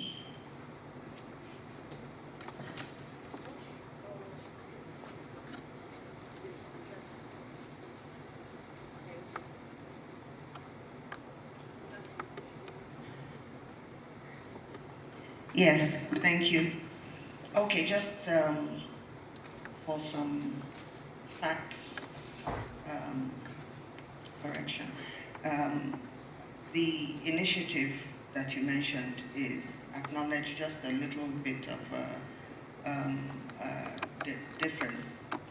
It was that it wasn't, and we set up mobile courts, which isn't exactly an innovation, but that was during my time as the Commissioner of Natural Resources, not as Attorney General. It was set up under state law. We had the Kaduna Environmental Protection Law, and was to address the settlement of environment disputes in the not so easy to reach areas. But same thing, it was quite successful, and is a mechanism that was very effective and can be useful, as you said, in resolving mining disputes. Yes, a step down. Mining is essentially carried out at the constituency, at the lowest level of governance, the local government level, let's call it that, the communities, the rural communities, that's where it is. We don't have mines on the streets of Abuja. I think a big problem of administration, not just in mining, in solid minerals, across board, is we tend to center too much of the administrative functions at the center, and they do not cascade down to the state level, especially in this sector, where the center, the federal government, holds or most of the powers, the control, the ownership, everything stops here. Now, I don't think we need to reinvent the wheel to have those kind of mechanisms where they are needed. The Mining Act provides for it. When I recent check, I believe somewhere around section 17, 18, 19, provides for what we all know is what? The Mines Inspectorate Department. It provides, I think, talks about MEC, Mines Environmental Compliance Department. I can't remember exactly where, but the Mining Act also provides for Miramco. Now we know what the Mines Inspectorate Department is about. Handles all inspection of the mining sites, monitoring, and enforcement of the laws at the site level. We know what the Mines Environmental Compliance Department for specifically to enforce environmental considerations in the law. Miramco is a committee, and the Miramco is the step-down representation of the functions of both the Mines Inspectorate and MEC. Miramco is supposed to function at the state level, at the site level, let me call it that, state, local government, whatever. Now, in some of the literature you circulated, you did mention that I revitalized Miramco in the state where I served, Kaduna. I am a champion of Miramco. Miramco is the organ that can effectively deal with those kind of disputes, enforcement, monitoring, and everything at the local government level. I'm a champion of Miramco. I feel that it is sadly unexploited. It's a very good idea, innovation from the Act. But I speak as someone that has tried and tested it. I think your literature also mentions that Kaduna State, the problem is that in most states, Miramco has not been set up. It probably has not been set up because the law says they suggest the chairman or whatever, they nominate, and then the minister, whatever. I think 1 or 2 ministers have given states the permission to go ahead and whatever. But bottom line, maybe the states see it as an organ that is not under their control. But the Miramco is a very effective, very inclusive tool, a representation of the ministry. Because we've got a member of the Mines Inspectorate. In the state, we had the member of the ministry responsible for natural resources. You have other members, you have miners, you have some association, yes, and you can co-opt members. Now, in our experience, these people, this committee was facilitated. They were very active, very mobile, going into the communities, sitting down with the communities, the miners, resolving disputes. They also acted as a platform for dissemination of information, which a lot of these people don't, a lot of the communities are not aware of. Important information that they should have. So I don't think we need to reinvent the wheel as far as achieving that kind of result.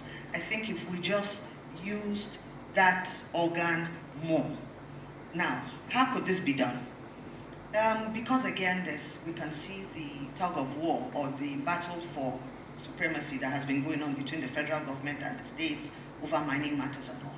Well, the minister's not here, but I'm hoping he's going to get some feedback. It could come as, not as a directive, whatever language you want to use, but as a suggestion to the governors to go back and set up their Miramco and make sure that they're functional. It could be through the governors forum, as a politician. It could be through the governors forum, but I don't think enough effort has been put into, using that very, very useful organ, and that is one organ that I feel can be very, very useful. Another matter that I think, another area, we know about the mines marshals that have set up. Those are largely punitive. I mean, fine, he mentioned all the successes, how many they have caught and all. But look, before you go straight to the punitive measures, you can be proactive and have some of the preventative measures. Again, this is what the monitoring and enforcement that we do not have. You've talked a lot about, Ms. Ibi talked a lot about lack of regulation, you know. Or if there is actual regulation, we have very good laws and the actual regulations, if they're implemented, I think that it will, you know, go a long way. So lastly, now the innovation that we had that could also help.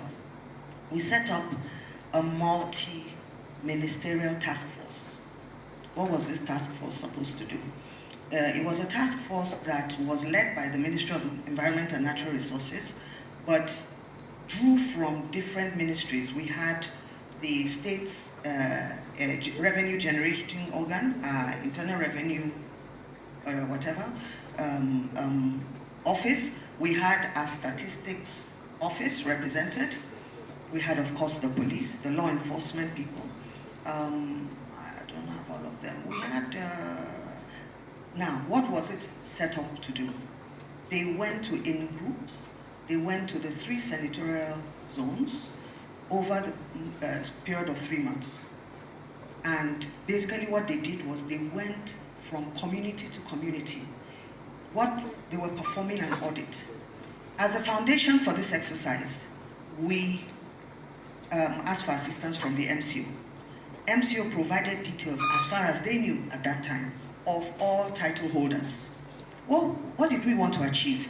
You cannot monitor, you cannot enforce, you cannot sensitize, you can't operate or administer if you don't have information, if you don't have data. A lot of the information that was being given then, and I dare say up till now at the MCU, is outdated. I still have people calling me from asking me about whether I'm in one company, a company that maybe is not operating anymore, and it's because they're getting information from the MCU. So what we needed to do was start from a point of knowing exactly who the title holders are in our state, who the actual operators are, because who the title holder is very different from who the operator is. A lot of title holders now, you know, have a lot of speculators, a lot have leased out their title, who the operators are. That way, there's a sense of, you get not just data, it enhances transparency, accountability. When it comes to enforcement, of course, behind, at the back of our goals or whatever, we're looking at revenue generation. Before we tax, we have to know who will tax. So this was a very, very effective. It brought out a very, very large amount of information that was very useful for us. I think it's an innovation that can help in any kind of administrative function for mining, in the mining sector. Thank you. Thank you very much, ma'am.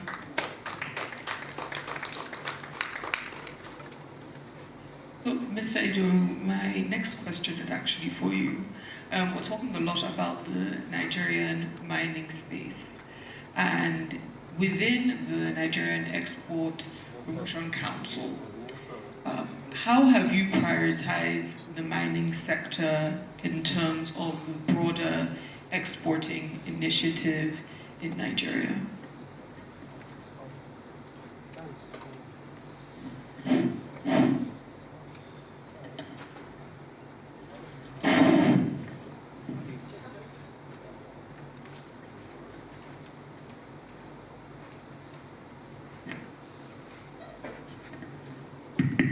All right, thank you very much. We have prioritized mining as part of our diversification agenda of the council. Part of what we have done, was to just last year create a full department in order to accord the solid mineral space with the attention it requires. And like the previous speaker had just spoken, what we have just done is to try and chart strategy, for optimizing the opportunity in the solid mineral sector. We realized the need for us to really know who are the operators, genuine operators, vis-a-vis the title holders across the state. Luckily for us, we have offices in 36 states of the Federation, and we are relying on those offices to help us perhaps update and audit that process. Now, Madam Mrs. Ujadi also speak about Niranko. We also have within the council what we call State Committee on Export Promotion. Up until now, solid mineral is not represented. Where possible, we try to perhaps work with the state government to ensure that maybe because we are serious about export of solid mineral, work with them to see how we can optimize Niranko. But be that and be, we are advocating for membership or mobilization of a solid mineral stakeholder as member of our State Committee on Export Promotion. Just yesterday, I was in Nasarawa State, the home of solid mineral, and this was the message we're singing. And the next 2 weeks will be in Oyo State, will be in Kwara State, will be in Kano. Kaduna Mining Corporation was with us just a few weeks ago to see how we can, tinker with all these processes. So, in addition to that, we are also believing that, for us to have a tangible export that we all desire, value addition is critical. So we believe that our State Committee on Export Promotion will help us in achieving that objective. We are looking at using clustering of various operators. We all know the artisanal mining activity, how huge they are, 80 to 25%.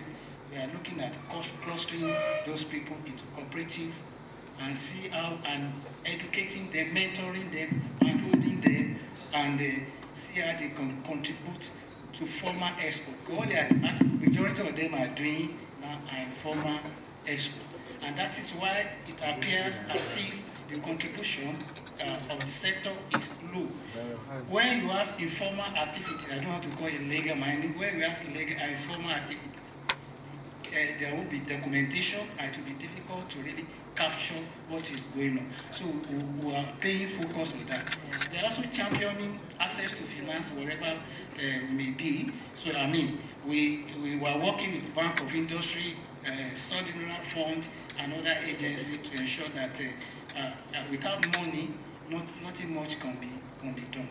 We are exposing them to a market access. Luckily, we have some trade office in China, in Sharon, and some other places. We are providing opportunities for them to showcase what they have. And in addition to that, we are also opening up the sector for partnership. But like the last speaker spoke, issue of data is critical.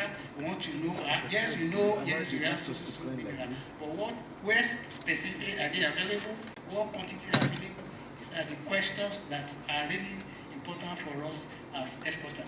There are quite a number of things. We are looking at value chain development of solid mineral from sources where they are available, what quantity are available, what are the value additional requirements, what can we do to achieve that, what are the standards, then taking it across the offshore, where are they available, our competitors, what can we do as a country to ensure that we optimize what we are doing and increase our market share with global solid mineral. Thank you.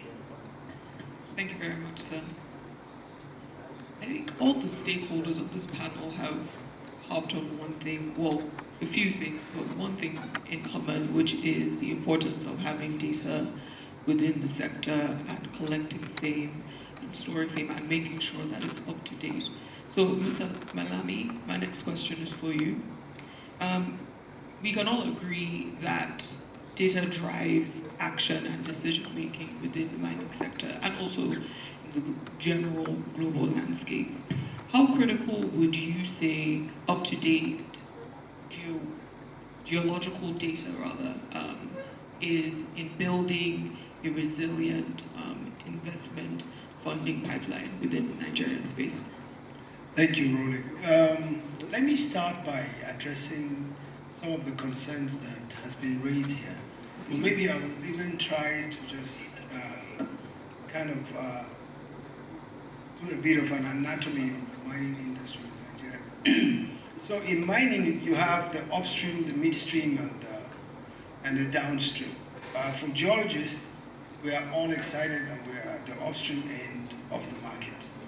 We do all the exploration work, we do all the scientific data gathering, and we bring out the value, credible value, and integrity of the report that attracts the money. Unfortunately, for that aspect of mining, there is little or no financial interest. You can hardly attract the funding required.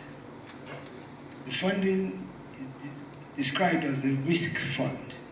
So we count on policies, we count on government to de-risk that aspect of mining, okay?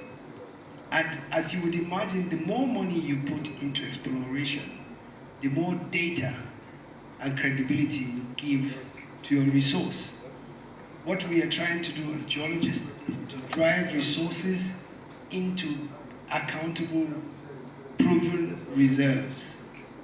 Knowledge, technology, and finance is very, very critical. So in the Geological Society of Nigeria, what we try to do is we try to understudy what happens in other countries. How do geologists raise money for exploration? What are the sciences? And what gives our report the required integrity? It was mentioned by Mother Ogumbi here that there are reporting standards that are familiar to investors, which is JOG and the NI 43101. These are global standard. In Nigeria, we do not have any standard, but we do have a very strong regulator called the Council of Mining, Engineering, and Geoscience. And it's in its responsibility that all geoscientists has to be accredited and certified. So for any geological report, there has to be a COMEG accredited geologist to make your report credible with the Mining Cadastral Office. But we know that is not enough because that's the only Nigerian certification standard.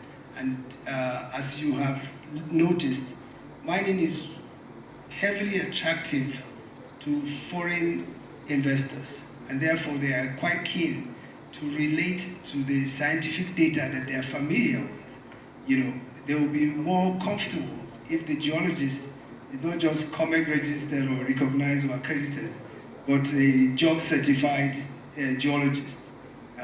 In our society, we have already opened discussions with NI 43101 standard countries like Canada and the United States. We are in fact associate of the Geological Society of America. We are also talking with the West African Institute of Mining, which is in Ghana. It's a JOG partner. We are discussing on that. But the good news even is the African Union has developed its own regulatory standard and is hoping that African countries will adopt that and move on with that. So that's what is in terms of accreditation. But the big elephant in the room, which I would like to seize this opportunity and talk about, is the presence of Chinese miners in our space. We do have challenges because, as you would imagine, that most of the Chinese report written in Mandarin and some of the geologists that are not necessarily bilingual, it's very hard for us to have transfer of technology and understanding of most of what the Chinese operators and miners are doing. You know, we are so sure that given the direction we are going as a society, we will be able to unlock meaningful finance for credible data for Nigerian mining sector. And I'm saying this with all sense of responsibility, because the last roundtable we have, the Director General of SEC was with us. And it is true that most of the risk and mining funds are almost always with the stock market. So most of the companies prepare themselves as credible junior mining companies to be listed in the stock market. So what we have taken upon ourselves, and we hope to develop an effective ecosystem, is to develop junior miners for Nigerian mining sector. And that junior miners' credibility is what most of the international interests are looking at. And therefore, we are sure that by the time we put one or two junior mining companies in Nigeria into either our local capital market or Australian or the Toronto Stock Exchange, it will open eyes and raise awareness of our potential here in Nigeria. So I want to reassure you that the skill gap and the capacity gap in terms of resources and everything, there's a thinking going around it, and we are hoping that with the private sector and the ecosystem around mining industry, we'll be able to achieve a very remarkable difference. Thank you. Thank you very much, sir. I look forward to buying some shares of a geo-mining company on the Nigerian exchange anytime soon. My next question is for Ms. Rose Ndom. As the leader of the main geoscience professional body in Nigeria, what is, in your opinion, the immediate action points that Nigeria needs to take to leverage international partnerships for sustainable development within the mining sector? Okay, well, good afternoon again. While this was going on, I had kind of gathered thoughts around what I should say or would. But then picking from what's happening, you kind of realign your contribution. I'm keen to a few things I've jotted down here. Now, I would, just before I start, the person, Chief representing Dukia Gold, had expressed concerns about the quality of geologists and making sure that what's churned out in terms of real trained and qualified people are the ones that are out there interacting with miners. And it's been also addressed by Mr. Malami to point at the regulatory body that we have. Now we have a structure that says all geologists, mining engineers, petroleum engineers would register with the Nigerian Mining and Geoscience Society first, and before they can have the opportunity to be registered with the regulatory body. So the regulatory body is expected to see that you're in good standing where the Nigerian Mining and Geoscience is concerned before they can even engage or accept to regulate you, give you a stamp of practice in the country. So that's just putting that aligned. And then yes, to also answer something that Mr. Malami had said, the same COMEG, which is what we have as a regulatory body, and the JOG reporting code, which we hardly have any persons here. But he touched a little on what something I was having in mind to say. We need to leverage on what we have, the African Union, African Mining Vision.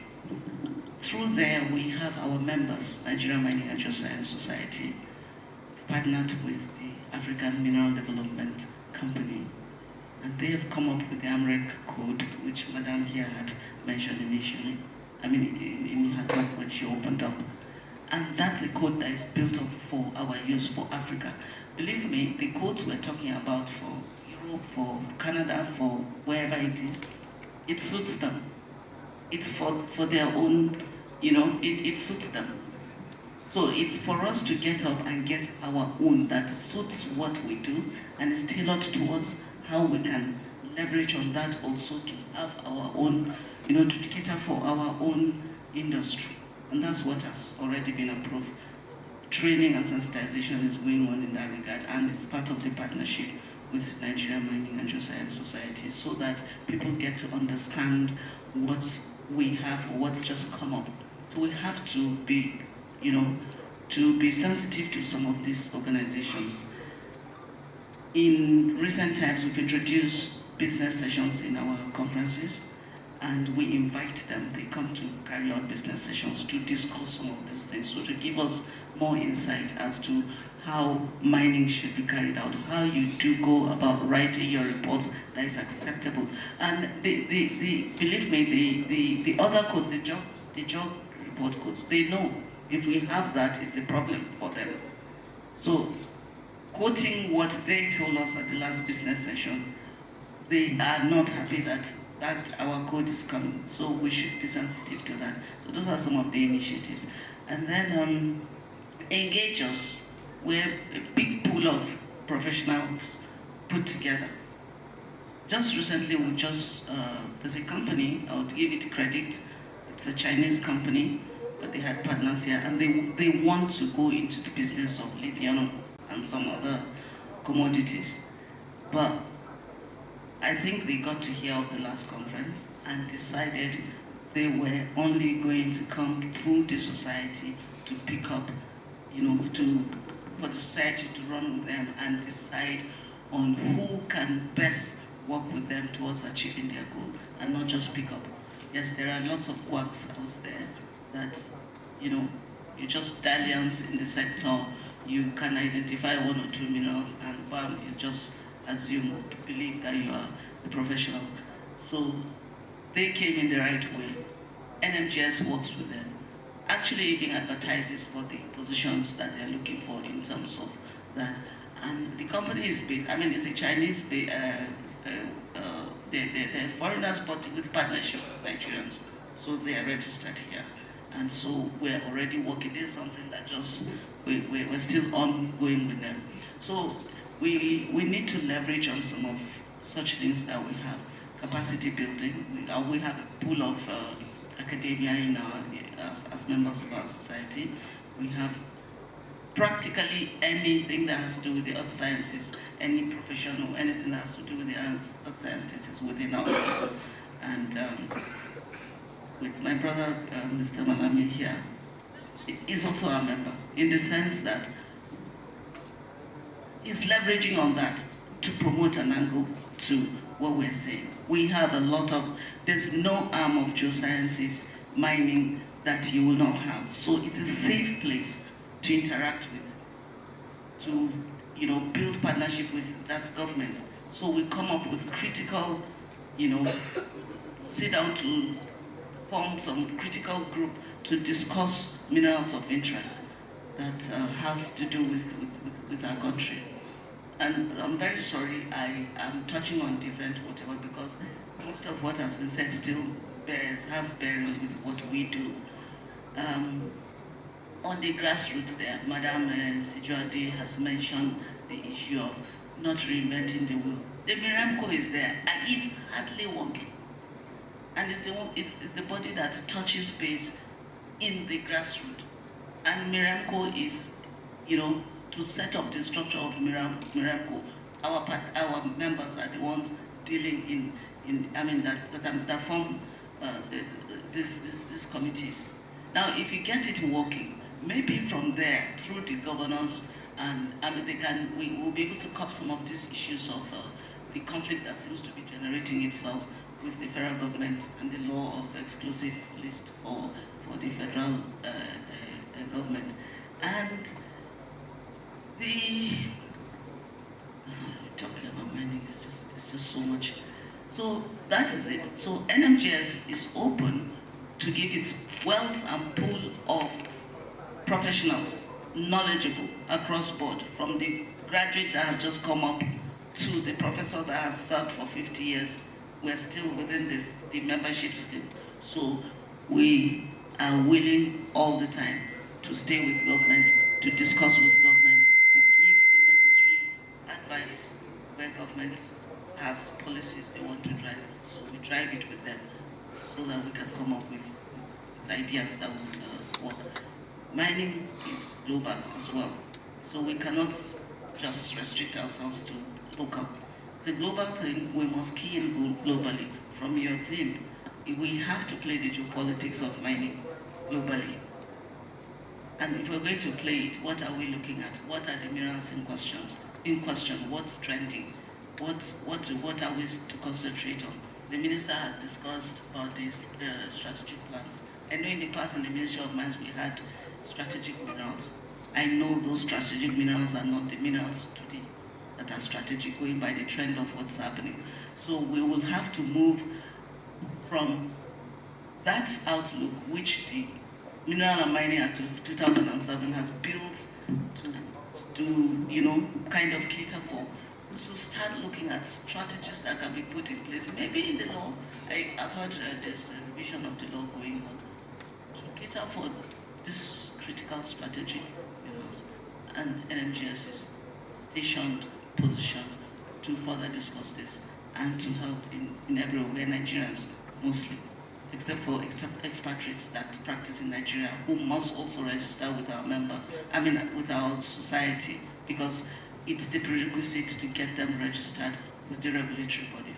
So let me just stop here. I'm sure discussions are on. I'll probably say some more. Thank you very much. Thank you very much, ma'am. Mr. Bashir, my next question is for you. We've heard from different regulators on the panel reforms that they're interested in seeing within the mining sector.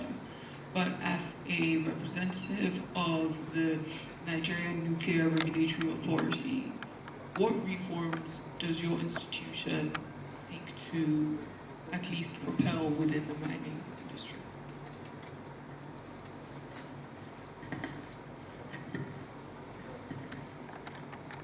Thank you very much for a very important question. Firstly, I know a lot of people don't know about the activities of Nigerian Nuclear Regulatory Authority. So the Nigerian Nuclear Regulatory Authority was established by the Nuclear Safety and Radiation Protection Act. It is an organization that regulates a lot of sectors like petroleum, mining, manufacturing, construction, power, research and development, water resources, health sector, agriculture, and so on and so forth. So we are in all basically major sectors of the Nigerian economy. So mining is a very important aspect of the Nigeria's economy, and that if you check the Nigerian Minerals and Mining Act 2007, section 44, subsection 2, it has referred miners to consider the Nigerian Nuclear Safety and Radiation Protection Act. Why? Because, I'm sorry, all of you here have not mentioned safety. Am I right? I've listened to all of you, none of you mentioned safety. Safety of the miners, the public and the environment is key. If you are getting the money, data, everything without safety is a problem.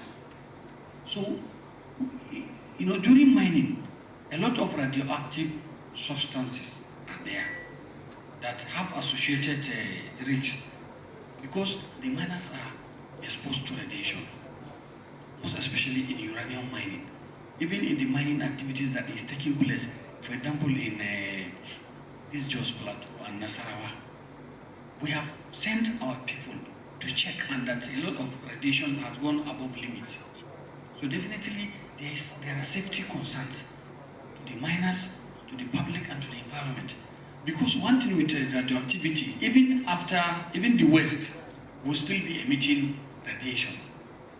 So like you are saying, we are keen in the sense that we focus our attention on mining activities, to the extent that we even have an office now in Jos, that is Plateau State, and that we have been trying to bring a lot of mining companies under regulatory control. But we've been having challenges. Number one, security. Number two, even you have a company that doesn't even have a signboard. So you don't even know, they don't have address. And number three, they don't even cooperate. And that is why when we saw this, we were very happy. Because we want the ministry to key in to help us. The ministry should help us talk to these mining companies. Why? Because number one, the minister of solid minerals is one of our board members. He's one of our board members. I listened to him with keen interest. He talked about MOUs, about the challenges that they were having, maybe on this France, so they were having. So I don't know whether those from the ministry, do you really have a stakeholders management plan? You know, for you to have to sell your policies, your MOUs and whatever, you have to engage your stakeholders critically. I think this is one of the key points of this conference. There should be a stakeholder engagement plan. If you engage your stakeholders effectively and systematically, the resistance will be very low. So, number two, he also made mention of capacity development opportunities. And it is very, very important. However, the ministry has to carry all major stakeholders, both in the public and private sectors, in all these capacity development activities. For example, this nuclear knowledge is highly specialized knowledge. I think the ministry can, for example, foster relationship between our authority and some of the national authorities of all those countries mentioned, because they have advanced in this mining. Then, thirdly,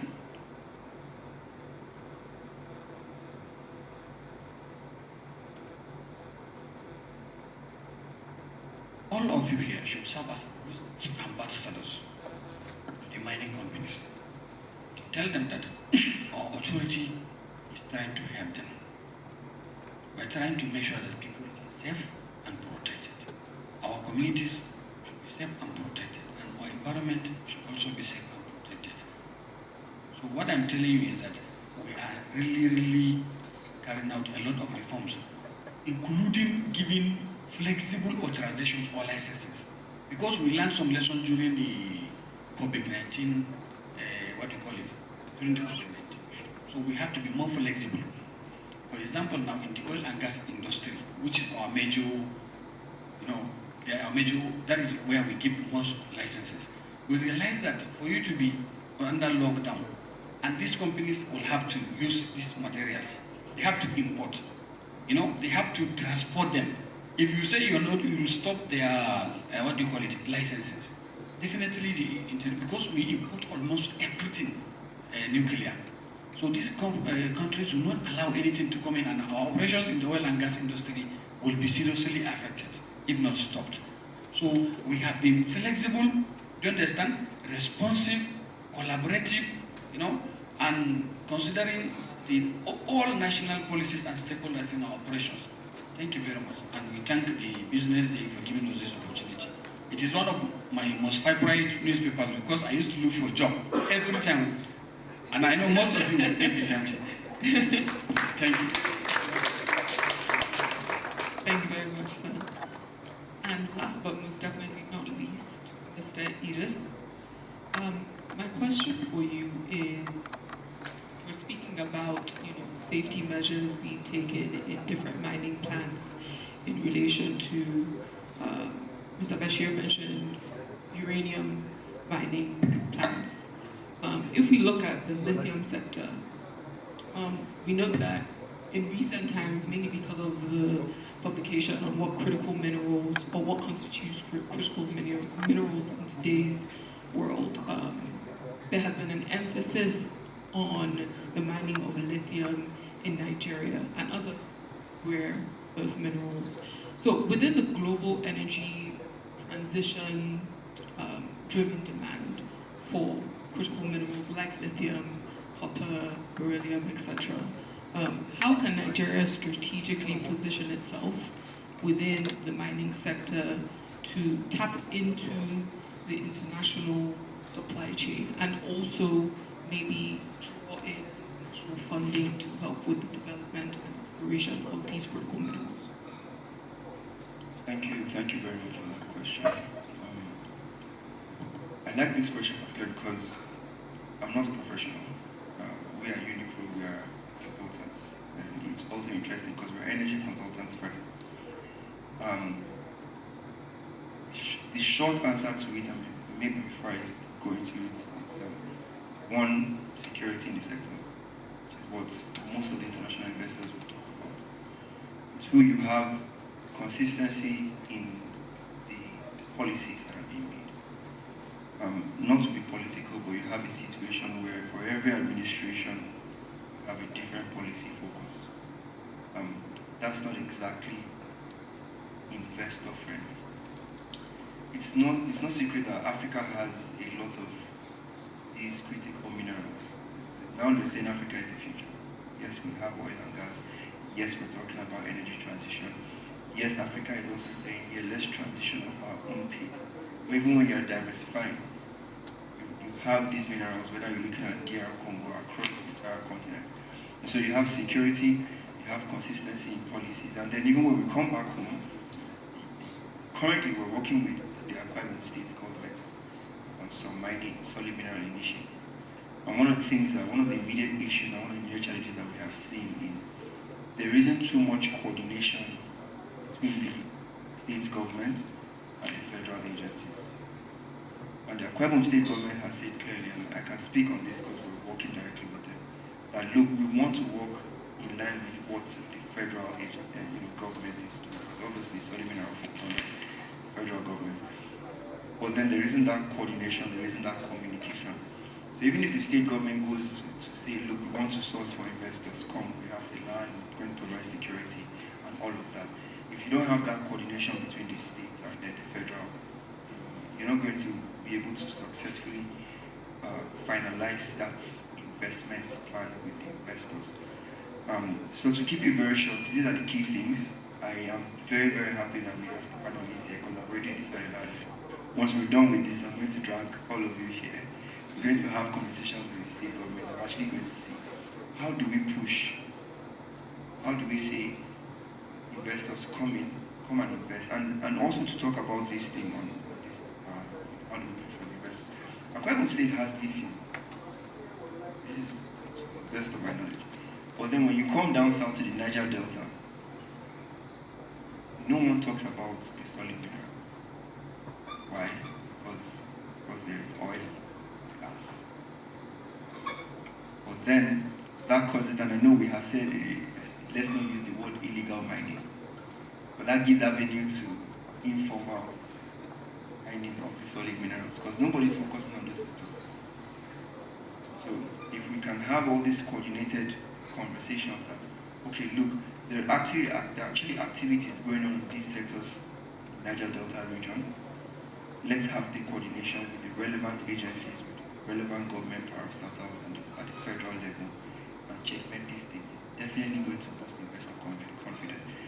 And this is the Business Day program. We can't rule out the role of the media in this.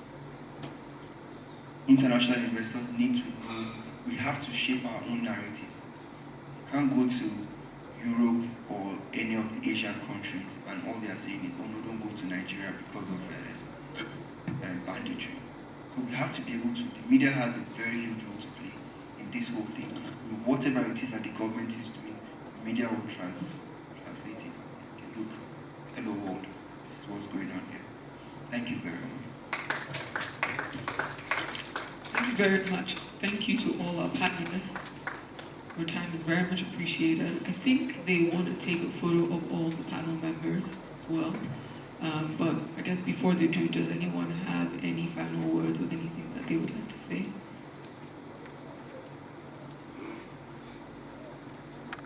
The microphone's there. Okay. Is it working? Okay. Please go ahead. I should go on? Yes, please. All right. Sorry, I just kind of seized the opportunity. It's okay. I just wanted to respond quickly to what the last speaker said. Just to let you know, the Nigerian Mining and Geoscience Society will be having their next conference in Uyo, and that will be early next year. And it's a platform platform where there will be lots of discussions of this kind.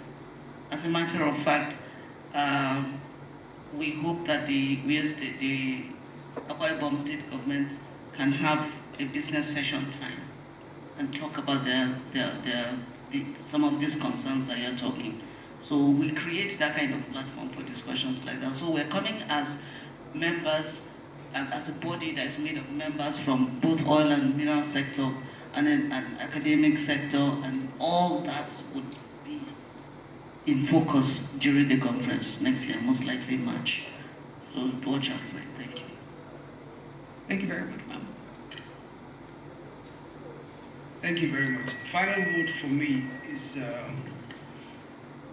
what's the essence of mining actually for Nigeria? And you can hear a lot of comparison that happen between mining and oil. And what I always ask my friends is, if you have money, would you give me to do mining? Or would you prefer to give an oil exploration guy or an oil company? So truly speaking, mining, it has to be defined and awareness has to be brought forward clearly to understanding that mining on its own is not of any essence. Mining is a feedstock to different serious industries. And that's why we have critical minerals. Minerals are critical because of the level of demand that those industries demand, this feedstock. And therefore, there has to be a strategy around which minerals are of various essence to us. I noted quite clearly in the speech of the minister, he said the Nigerian Geological Survey Agency are focusing on energy and transition minerals. Okay? But my little exposure has shown me that the Ministry of Industries should not stay very far from the Ministry of Mines. Because most of our industries might end up bringing in what we have on the ground here. And one of the biggest industries that has enjoyed our resources is the cement industry. Our limestone is easily the best in the world. And I've seen someone that looks like someone too that has invested heavily in our coal industry. There are coal power plants like Obajana, I think is coal powered. Boa is coal powered. So truly speaking, there are minerals that are of essence, because it's so easy for us to just imagine that mining, while we are mining, is to sell it to people that need it more than we do. But the whole essence of mining is actually as a feedstock to industries. And therefore, our policy must be strategic into promoting the industries that is of value to our economic development. Thank you. Thank you very much, sir.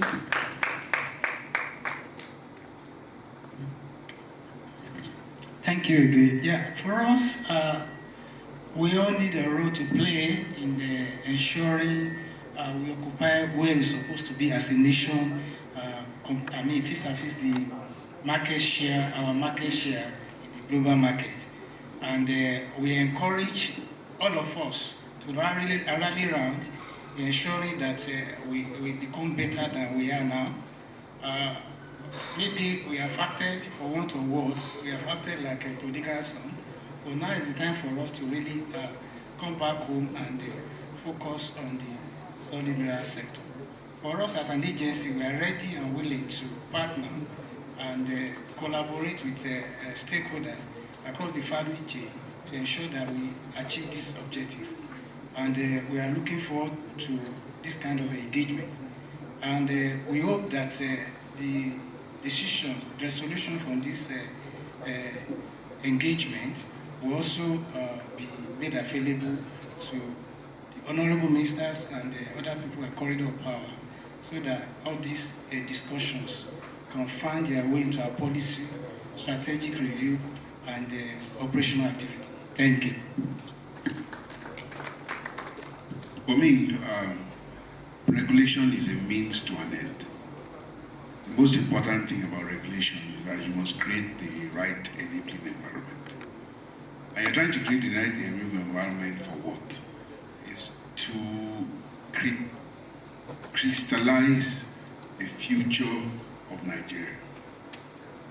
If you look at it this way, if you were asked to bring a collateral as a human being, you must bring an asset. There are only 3 assets that Nigeria has. It's got its human assets, and they're increasing on a daily basis as a market. It's got its oil and gas assets.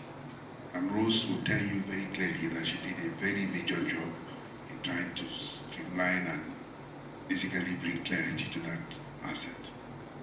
But the most important asset Nigeria has is landlocked assets.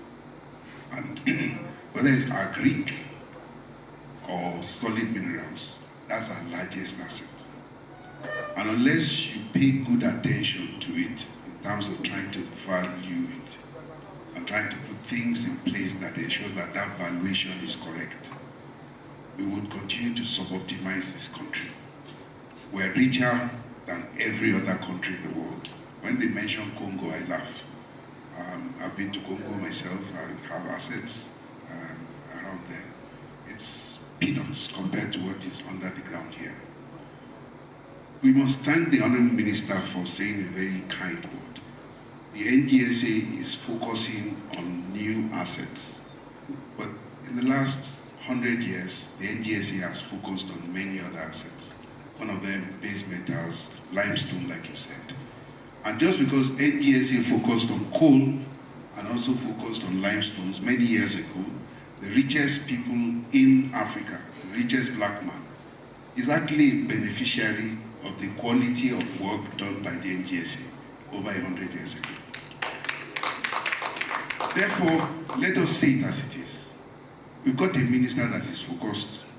What we need to now have is a business community that is also focused and advisors that are also focused.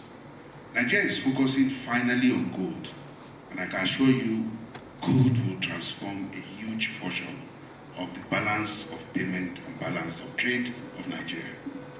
We need to make our teething mistakes, but the future is more bright. Thank you. Thank you very much, sir. Okay, so my last words will go back to the general theme of the event. Let me pick on the theme, the sub-theme, international partnership, diplomacy also, especially because the minister talked about it. We know that since this administration came in, we've seen various reports of the numerous attempts, expeditions, pilgrimages, whatever you want to call it, made abroad, and visits like is currently going on now with the South African envoy, and discussions regarding partnerships and investment in the sector. All very laudable, but I just want to sound a note of caution. The minister talked about, the fact of the concern public had about details of whatever. I still want to talk about it because I think it's very important. We have to be careful not to fall foul of a phrase called in international business partnerships, called deals without details. And the ministers, it's not just for our immediate consumption. This administration will make its best efforts, but we all know here that mining is a long-term activity. The expectation is that the efforts made in one administration translate to maybe the next and many more after.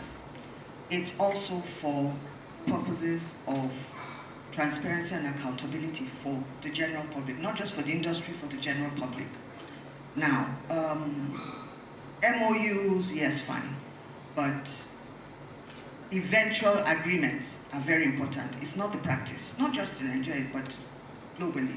A lot of times, it's not the practice that these are made public. It's an area that we can work on and start off on an exemplary note.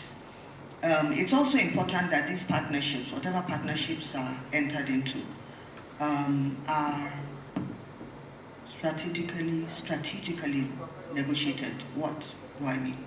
They have to align with our trade goals. I like what Mr. Maloney said about the Ministry of Trade and all. You see, these partnerships, everything we do in this sector is so crucial to national development. It really should be an activity that has been subsumed into a national economic plan. We know that. We've had that before, but again, not implemented. I haven't heard much talk in this administration. So I think that is an important point that I wanted to highlight. Then lastly, where we are right now, what's going on in the global economy, what's going on with tariffs and all. We know that the global north is looking for new markets and all. Emerging markets like Nigeria stand in a very good position to take advantage of what's happening. And take advantage, we're already in the oil and gas sector. What's the next bus stop? Solid minerals. We see what is going on with all the volatility going on with the American currency, the dollar and all. We see where everybody's running to. Again, I like my brother's comment here. Gold is a low-hanging fruit.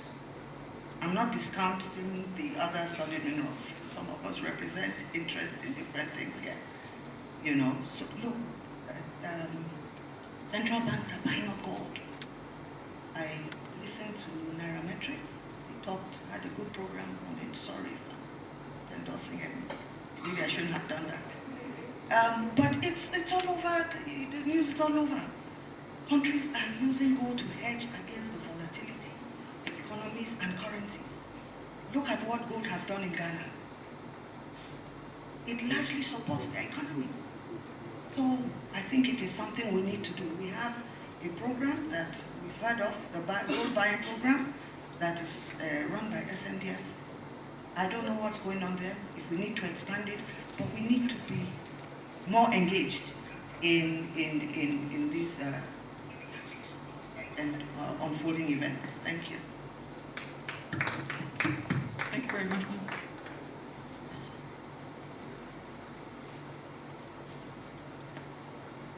Thank you very much.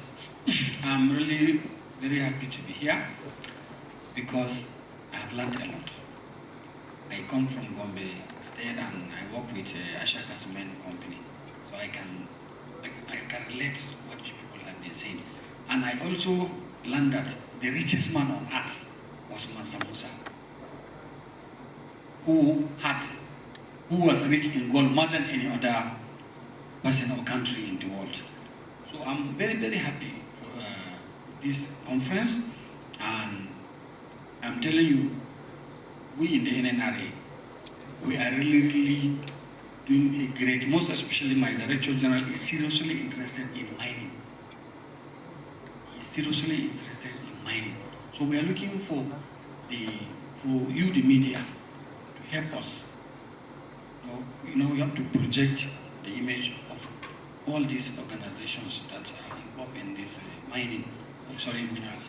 And number two, we are also very, very, very ready to continue participating in this kind of programs. And we want the ministry to also help us, because they say regulatory coherence is about collaboration among regulatory bodies. Then lastly, I must commend the minister. Honestly speaking, he is an intellectual superpower. I learned a lot from him. He talked about the policies, the future, the vision, and everything. So all of us should collaborate and make the vision of Nigeria under this ministry a reality. Thank you so much. Thank you very much, sir. I believe we have one comment from Ms. Sani, who's representing the women in Nigerian mining.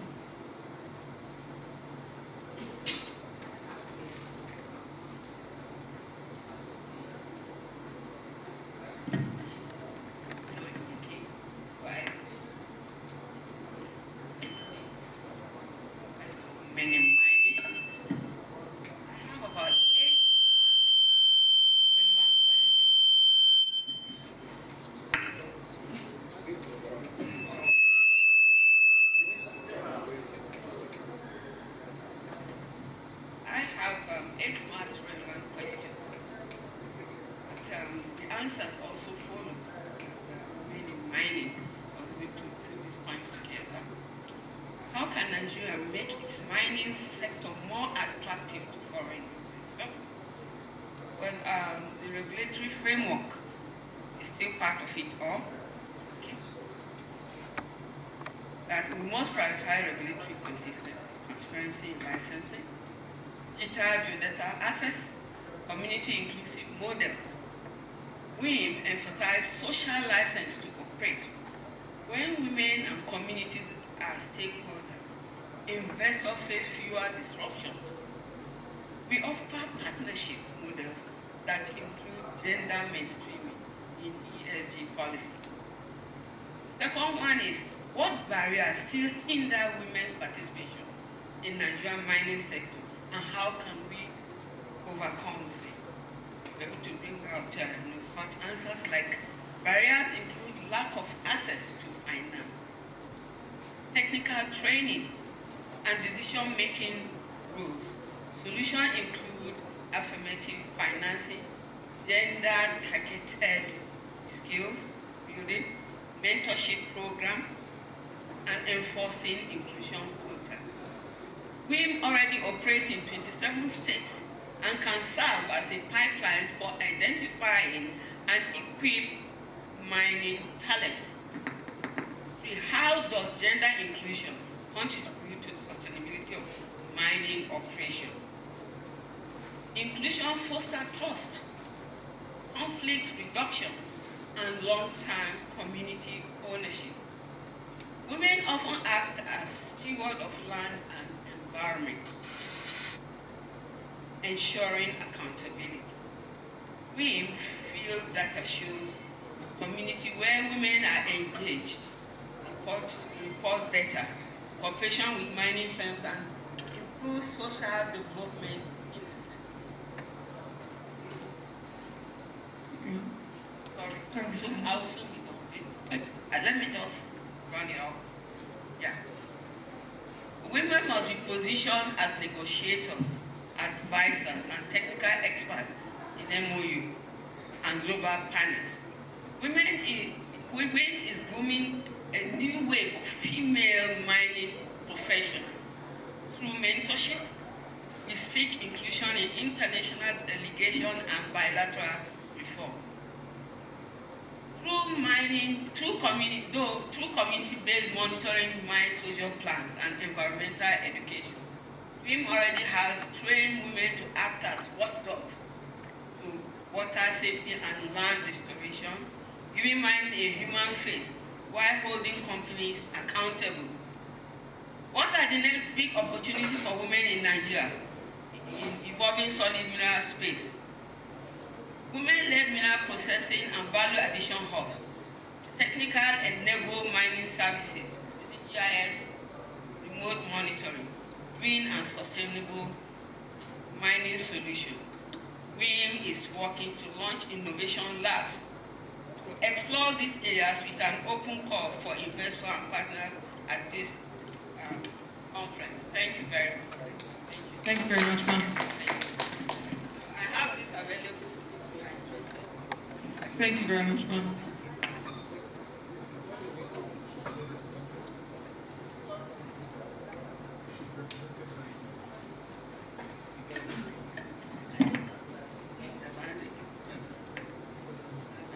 I'm sorry, because we're all tired.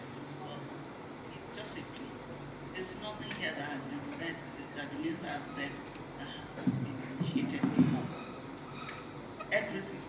So we just plead with government that there should be continuity. If there's a good policy rolled out, let it be continuous. Let it be. This policy supports a lot, so we don't see some of these very good initiatives coming to fruition. That's one. And then, please, now we have the money. The minister has mentioned there's this huge monies. Let's put the monies where our amounts are, and so that we can drive this sector. Low-hanging fruits like gold, limestone cement, dimension stones, they are low-hanging fruits that we can really harness and benefit from and put correct strategies in our law to take care of these critical minerals, these new minerals of focus coming in, so that we can, key into the geopolitics of things and not get left behind. Thank you very much. We cannot finish talking about solid minerals in one day. Thank you. Thank you very much, ma'am. I think we'll just take photo ops now with all the panelists, if that's okay.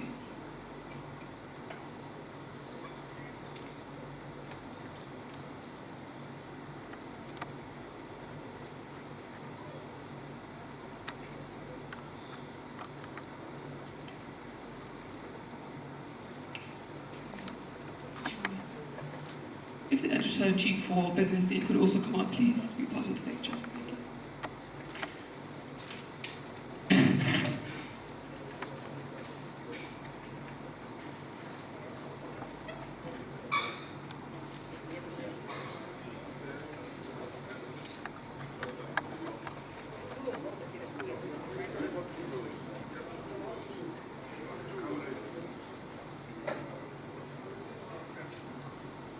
Thank you. No, they're already on this. Okay. I think.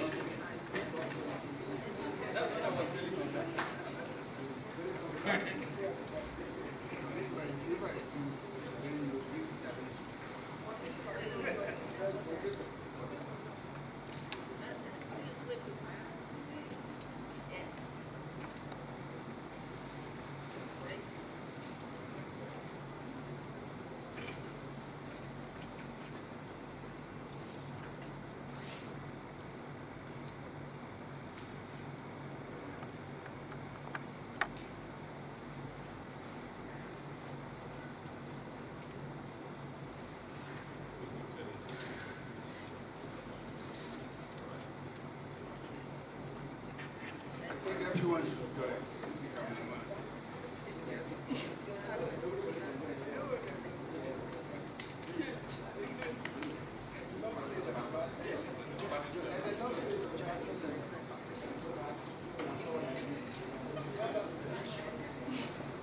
Thank you, everyone.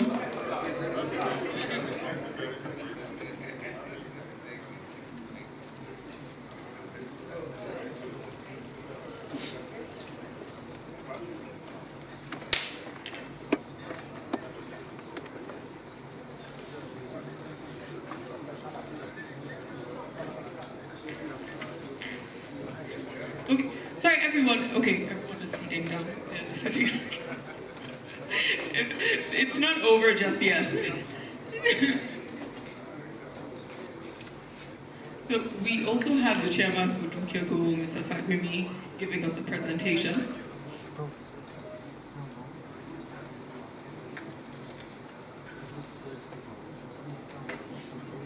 The day is far gone, so I think we'll try and make it very, very quick. If everyone could sit down, please. So Mr. Fagbemi could give his presentation.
No. Sorry, could everyone sit down, please, so we can take our last presentation for the day?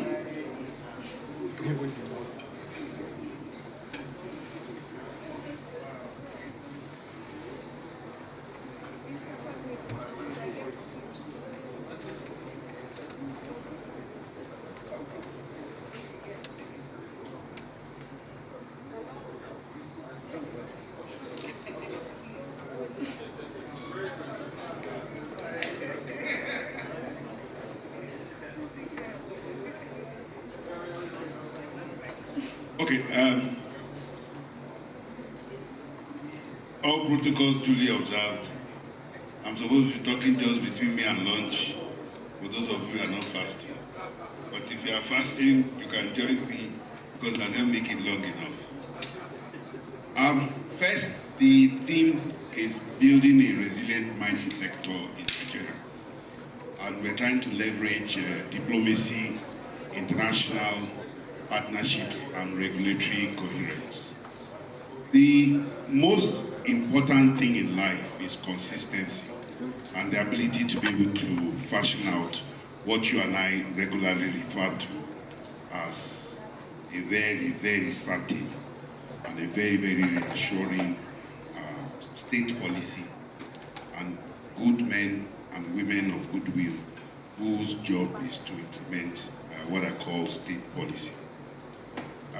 In implementing state policy, and of course in ensuring that state policy works, it takes two to tango. There has to be the government whose job is simple, put the laws together, and there has to be the operator whose job is basically to operate within that set of policy. If the state does its work very well and they get themselves to scratch, what then happens is that you can actually talk about a sector. The sector I'm about to address is the mining sector, and that's been properly dimensioned, and I think we should give the panel a very big round of applause because they made my job very easy. But I think the person that made the most job is the person who actually gave a lot of questions to all of us, and I think she deserves a bigger round of applause because the quality of the question is what, again, makes things happen. Let's try and run through this very, very fast.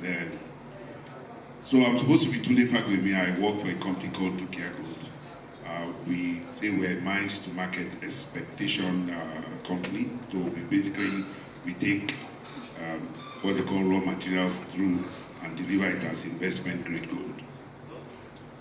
We'll look very quickly at the, okay, so you know what?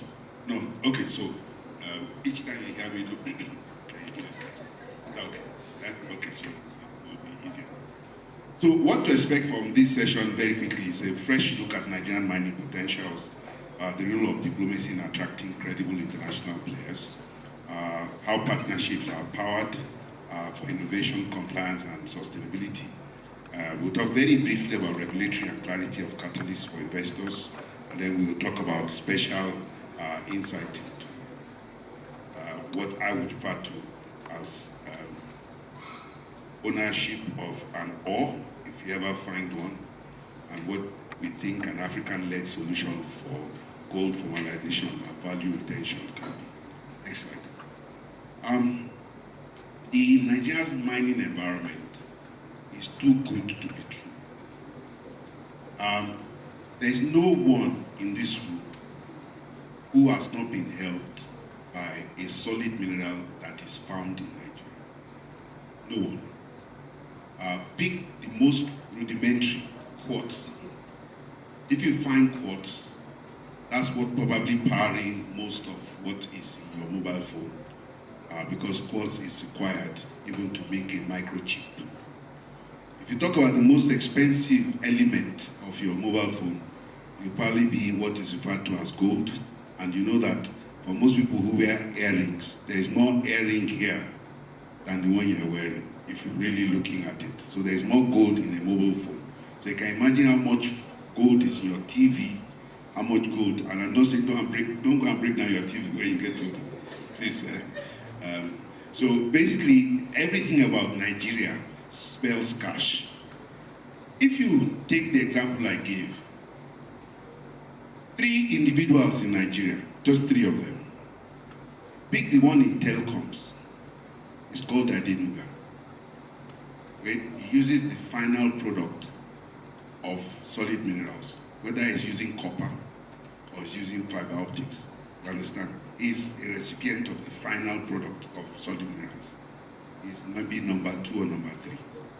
But if you pick the one that is actually touching limestone, how many names can you mention that are billionaires? There's Boa, there's Dangote, and you should also mention my name occasionally. You understand? It's just that, like they say, joy is coming. You understand? However, I say this so that you can actually see how minuscule they are in the context of the Nigerian endowment. The total land space currently being exploited and produced by Dangote is less than 184 square kilometers. With all his bragado has been extremely rich, he is not able to dig more than 184 square kilometers of Nigeria. And if 184 square kilometers can propel you to the top, can you imagine if we all go with our shovel and hoe and common sense to go and dig everywhere else? We may actually be far richer. You understand? So Nigeria is a land truly flowing with milk and honey, but there must be common sense about it.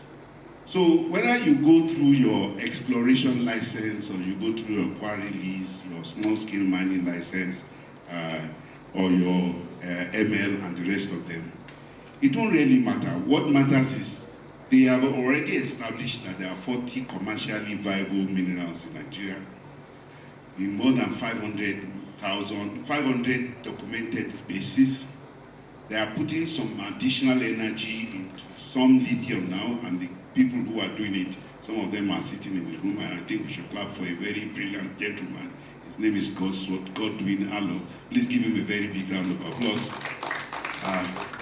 I have every reason to talk about him because I know he's a good geophysicist and he does his work very diligently. Again, you need to enact laws. It has been enacted. Those laws have to be followed to the letter. I think we are following it. The roadmap has been implemented as faithfully as we could, sometimes not with the best intention, but at least we know there's a map. There's a need to further enhance the intervention fund and show that it can actually be delivered to the people who need it. Whether it's Bank of Industry that has kept funds in their purview forever, or the SMDF and everybody else that is holding on to development fund, I think something needs to be done to bring it up. The Nigerian mining chain has been helped also, and therefore there are serious opportunities to anchor rural development, create new infrastructure, and perhaps build investor confidence through consistent, transparent ownership. I also need to be very clear. The real future of Nigeria in terms of infrastructure development can only be made if the so-called solid minerals takes place. The only place to build a proper road, a proper infrastructure to, in today's Nigeria, is no longer connecting cities. It's actually connecting farms, and if you can say it, is connecting the best and the most productive minds. I would also say it with every sense of concern. Even if you build a road that's only meant to carry human beings, and Dangote and Bua put on it cement, they will destroy that road well ahead of its so-called economic useful life. So Nigeria truly needs to address its infrastructure to be able to carry what it has on its belly.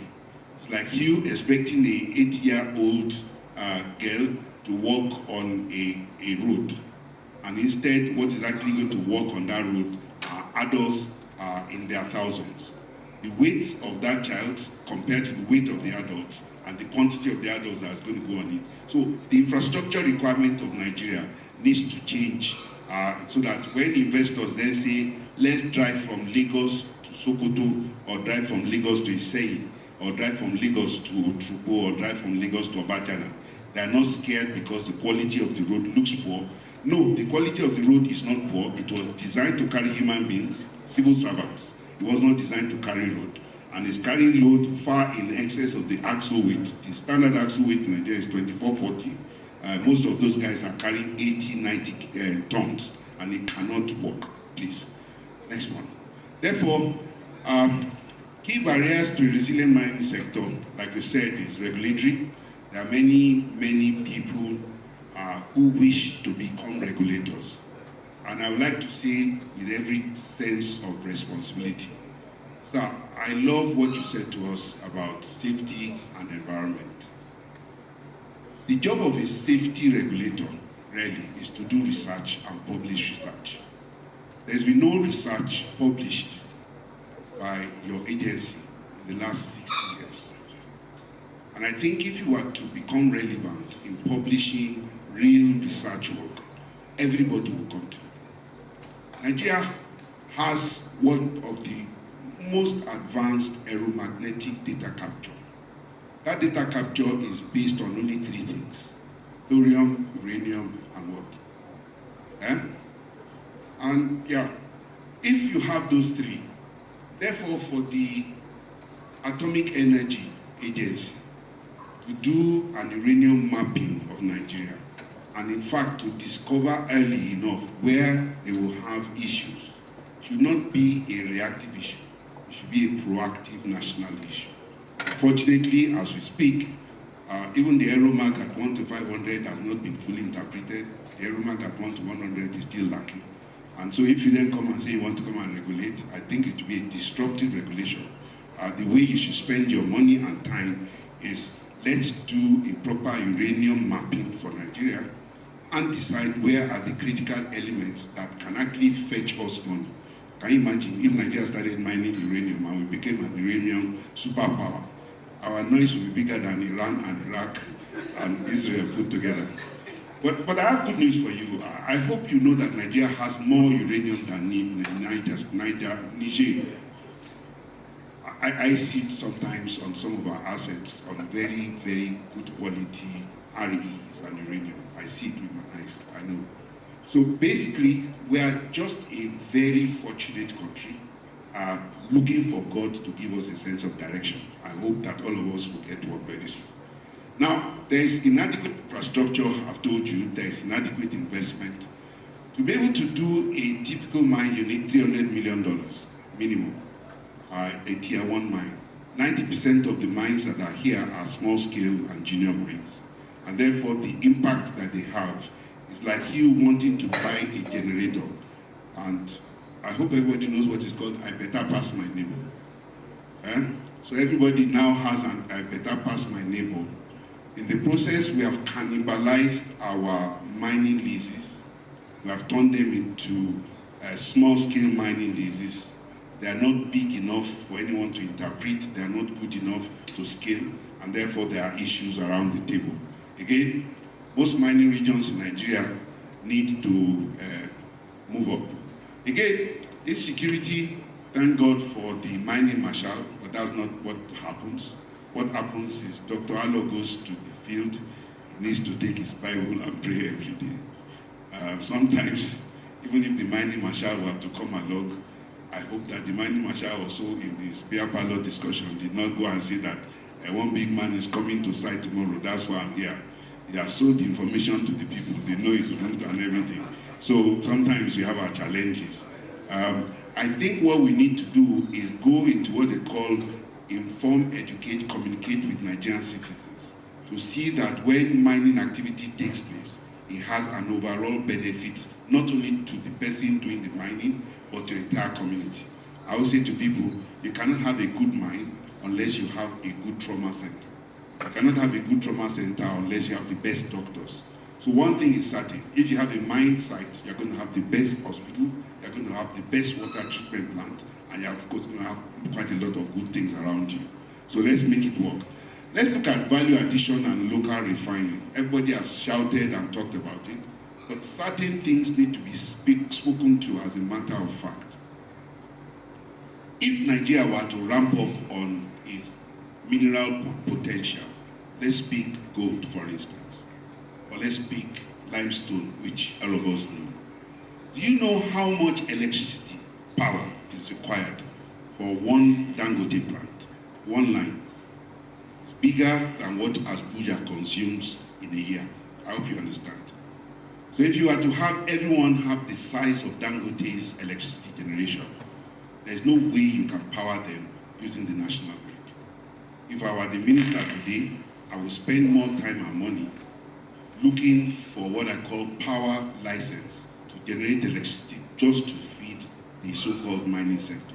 And unless that is done, what will plague Nigeria will be child's play compared to what the South African economy is going through.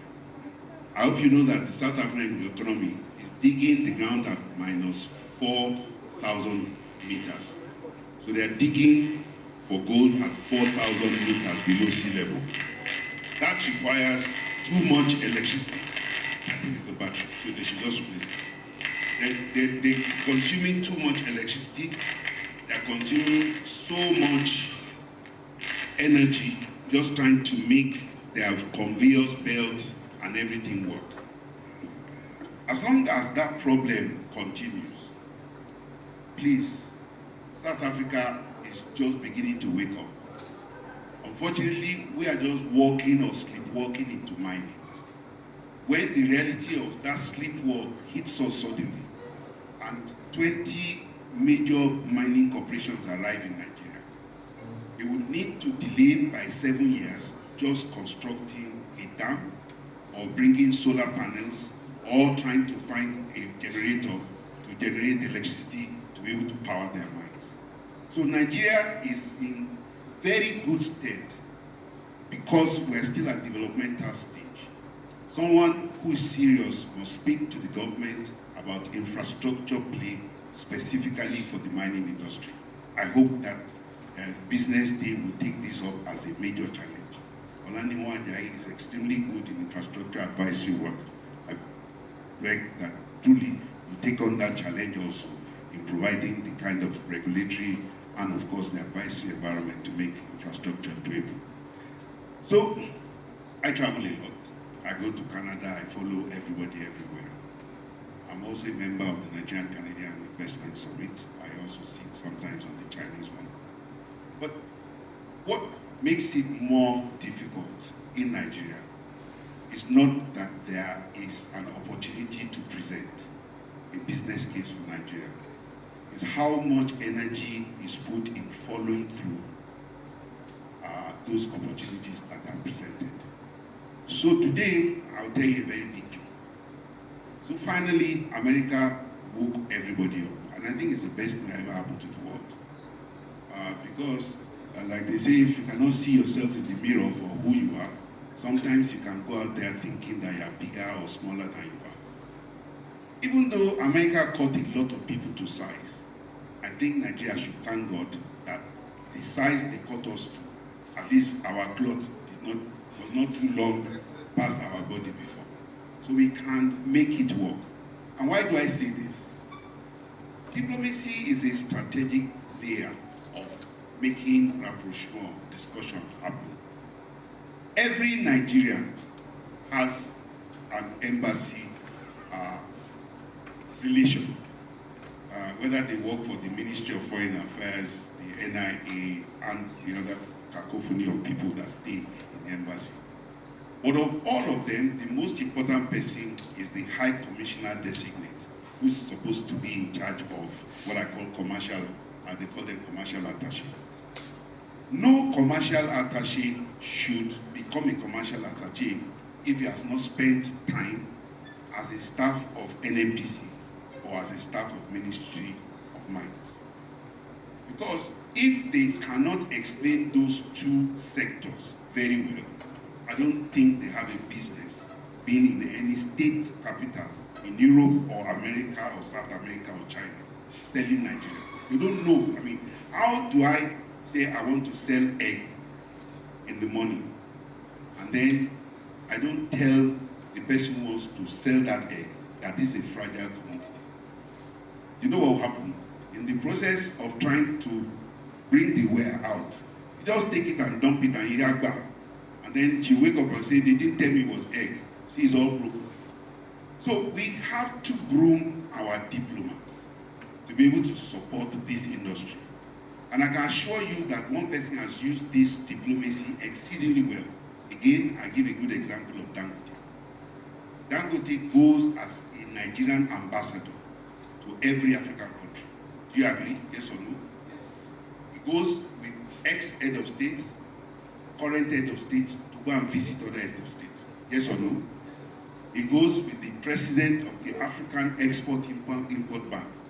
You understand? One of the most important African. So everybody is going to see. If they will accord those people head of state status, is he not a member of the entourage of those people? So please, in doing mining, the mining community must understand that they must have the best-in-class friends as diplomats who can assist with what they call economic diplomacy. If you do mining and you're not ready to invest in economic diplomacy, at best you can remain a subsistence farmer and or a subsistence explorer. And again, I say with every dead sense of responsibility, and I think we should clap for geologist Malami because he's taking on a fairly difficult task. If you don't have exploration to do at scale, you are wasting your time. Whether a man is traveling between here and Nasarawa to go and do exploration, or is going from here to Kutuwenji to go and do exploration, it's going to cover the same distance. If you set him to take the aeromagnetic data set for maybe sheet 285 or 265, it's the same effort to upload, to download, before he now starts to look for one tiny square space. So you have to make things work, and you have to make things work at scale. If you don't have it at scale, whether in diplomacy, whether in trying to get people to work, we will not make it work at all. Therefore, other countries have made a success of this. Australia has a partnership with China. It's a lie. It's a very deliberate and a very, very clear diplomatic understanding. China, you need what? You need base metals, you need iron and steel, you need coal. You will bring all your plant and machinery here with your 1 million or 1 billion people. You come and become, quote, laborers here. And we won't mind, let them carry it back. Yeah?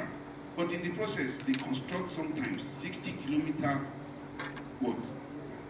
Forget about rail, conveyor belt. Can you imagine?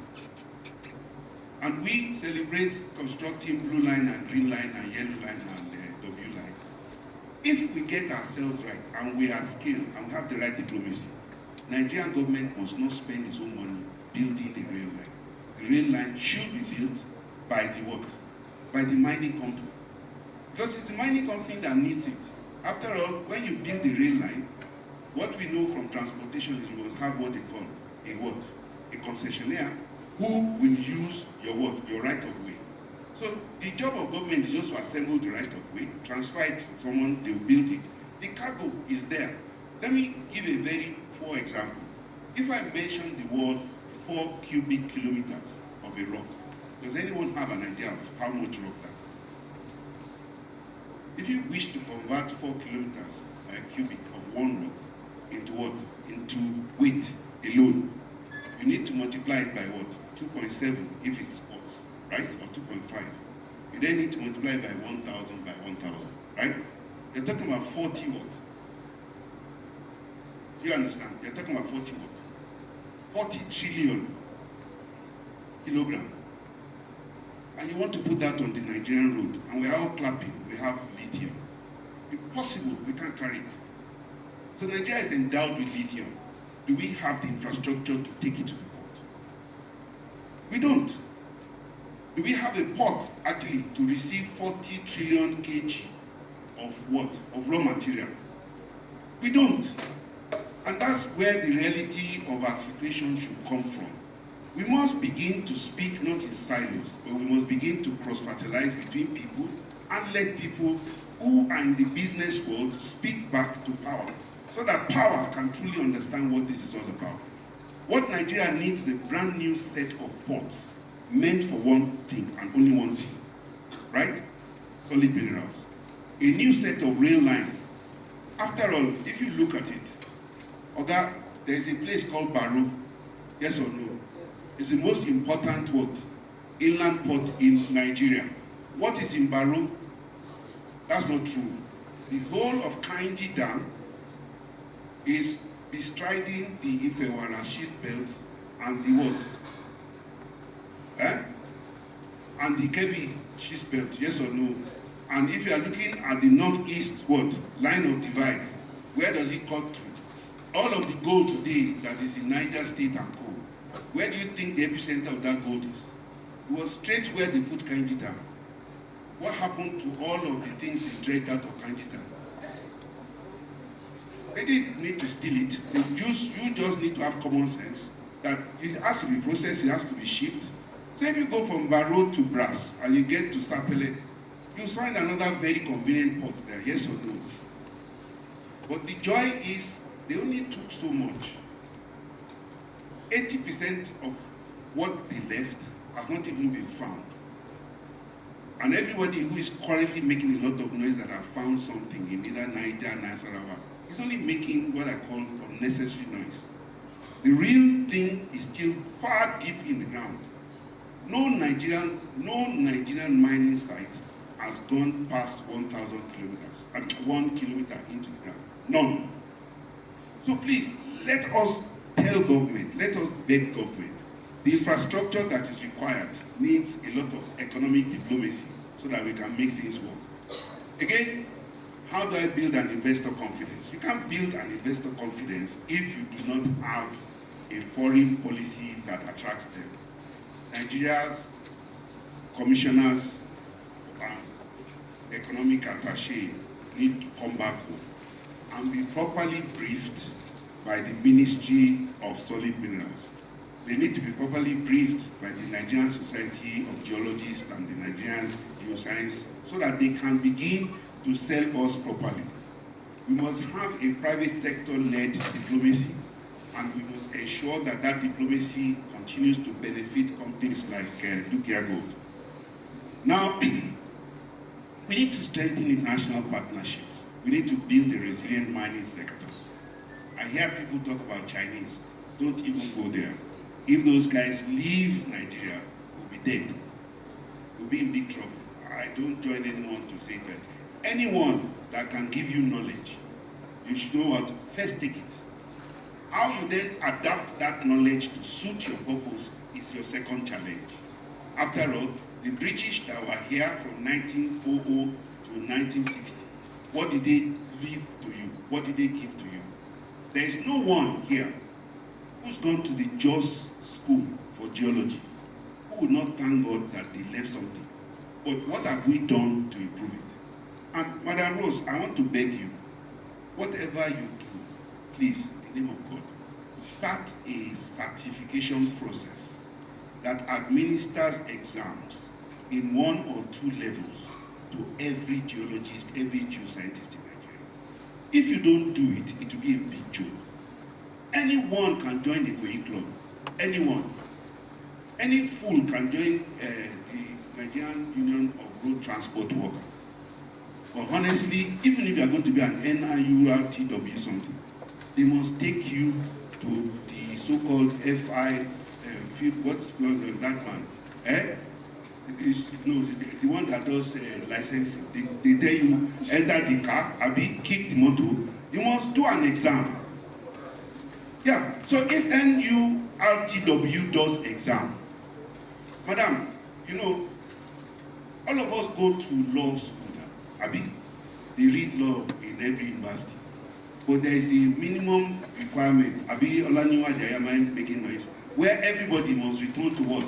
A law school, isn't it?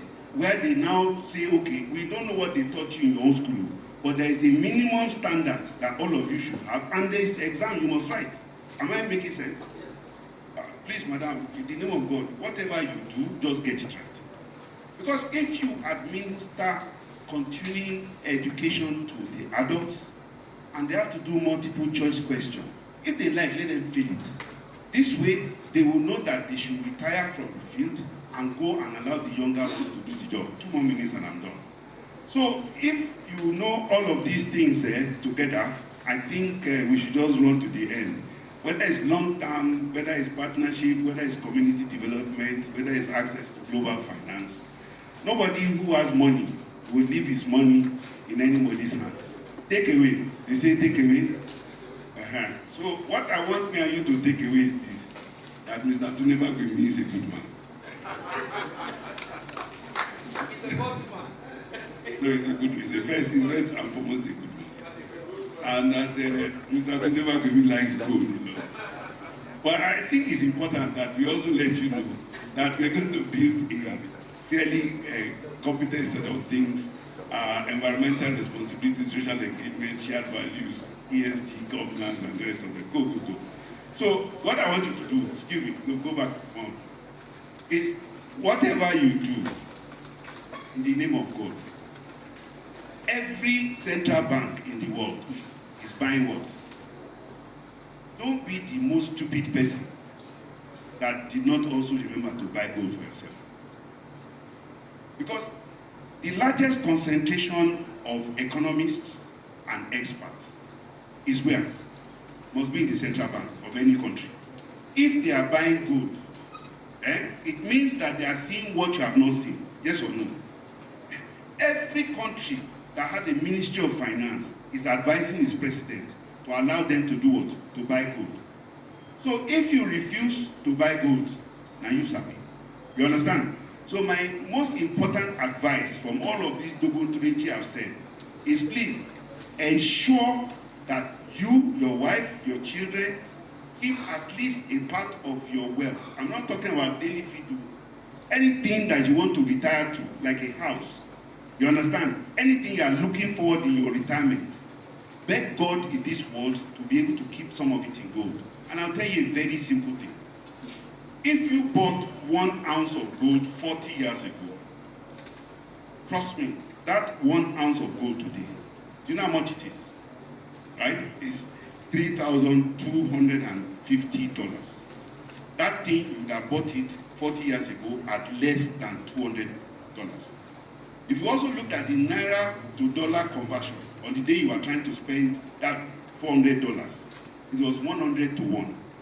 So at best, 100 to 1 times what? Times 400. Would have said, give me 40,000. That 40,000 today will give you what? 3,000 times 1,500. If you don't have common sense, go and borrow it. Even if you have common sense, honestly, go and use it. If you cannot use common sense, then give it to somebody else who's going to use it. Me, the common sense I get now, they give you. Please, if I'm going to give you common sense and I'm not going to use it, just return it to me. Buy gold. You understand? Buy gold, and remember that gold would continue to be one of the leading assets that mankind would need to own, and that our best friend is BusinessDay. They carry a lot of story about us. Let's go, and in front of their competitor. No, we don't do this. So remember that Dukia Gold can sell you gold. Dukia Gold can also manufacture gold. And like I said to you, look at it also, please. Seriously. Last year, gold in Nigeria made a return of 121% return. Anyone who put his money in dollar, based on the devaluation that the currency experienced, got a 69% return. If you looked at your investment of the same amount of money inside the Nigerian All Shares Index, Nigerian Stock Exchange, you made 37%. FGM bond gave you 15.5% franked investment. CBN MPR gave you 18. In terms of real rate of return, everybody who kept their money in a bank lost money. In fact, they gave money back, you understand, to inflation. But everybody who basically either bought dollar or bought a bit of whatever, made between 3 and 40%. Anyone who put money in gold made 87%. This year alone, I can assure you, people are making far in excess of 50, 60% already. You understand? And it's not rocket science. If you don't have money, I'm not telling you to come for this kind of, you understand? In fact, what are you doing here? How did you get here? But if all you have is 5,000 naira, 10,000 naira as daily bread, buy one bread, put the other bread in gold. You'll be very glad. After all, whether you are Christian or Muslim, you have fasted at least in the last 40 days for 30 days. So if all you have done was all the money you were supposed to spend for the food over for each day, you are putting 30 days into gold. Believe you me, you will have a better place to go to. Again, Dukia Gold remains LBF, the World Gold Council, OECD compliant. We think you can create a gold account. I've told you what to do. My final thoughts to action is, let's build the most formidable mining nation called Nigeria. Let's work with everyone to make sure that it works. Let's pray to God that God will continue to be kind to all of us. I remain yours sincerely, and I thank you very, very much for this. Once again, I need to salute a particular gentleman here. His name is John Osato.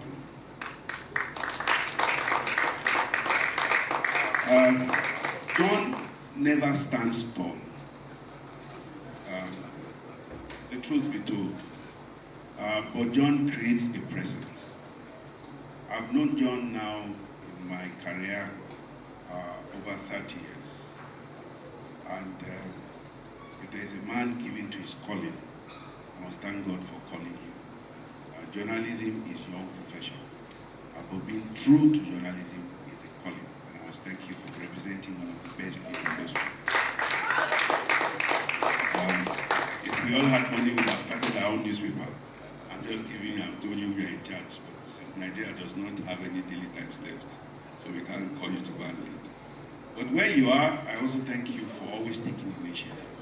I know that this initiative came partly because of you, and I must continue to support you in everywhere we can and everywhere we can. I wish you and your family well as you continue to help the Federal Republic of Nigeria in becoming a better place. My warmest regards to your boss and your colleagues, especially the head of the newspaper in Abuja. Thank you, ladies and gentlemen.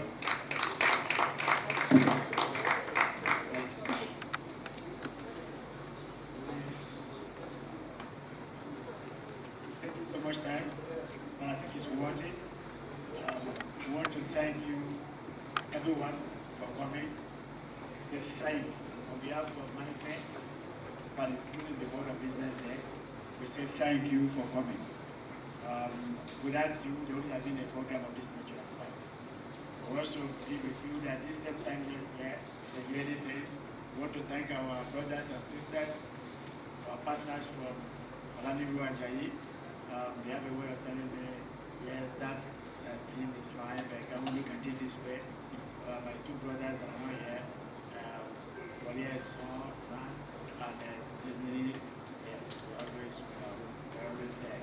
And then Madam Amy, thank you for putting face to your name today. Putting face to the name. When my sister was speaking, I thought it was a man. I was asking his answer. I didn't know your voice is so great. Thank you. Weibo, thank you. We have one Weibo too like you in our office. Thank you for being there for us. Thank you. Thank you, Advocate. Sir, put as a friend first. Because the friends is 1990, just fresh quality. That's what quality is. Thank you, sir. Thank you, sir. We're also part of the beauty of that. I cannot do it. Thank you, sir. Thank you, everyone again.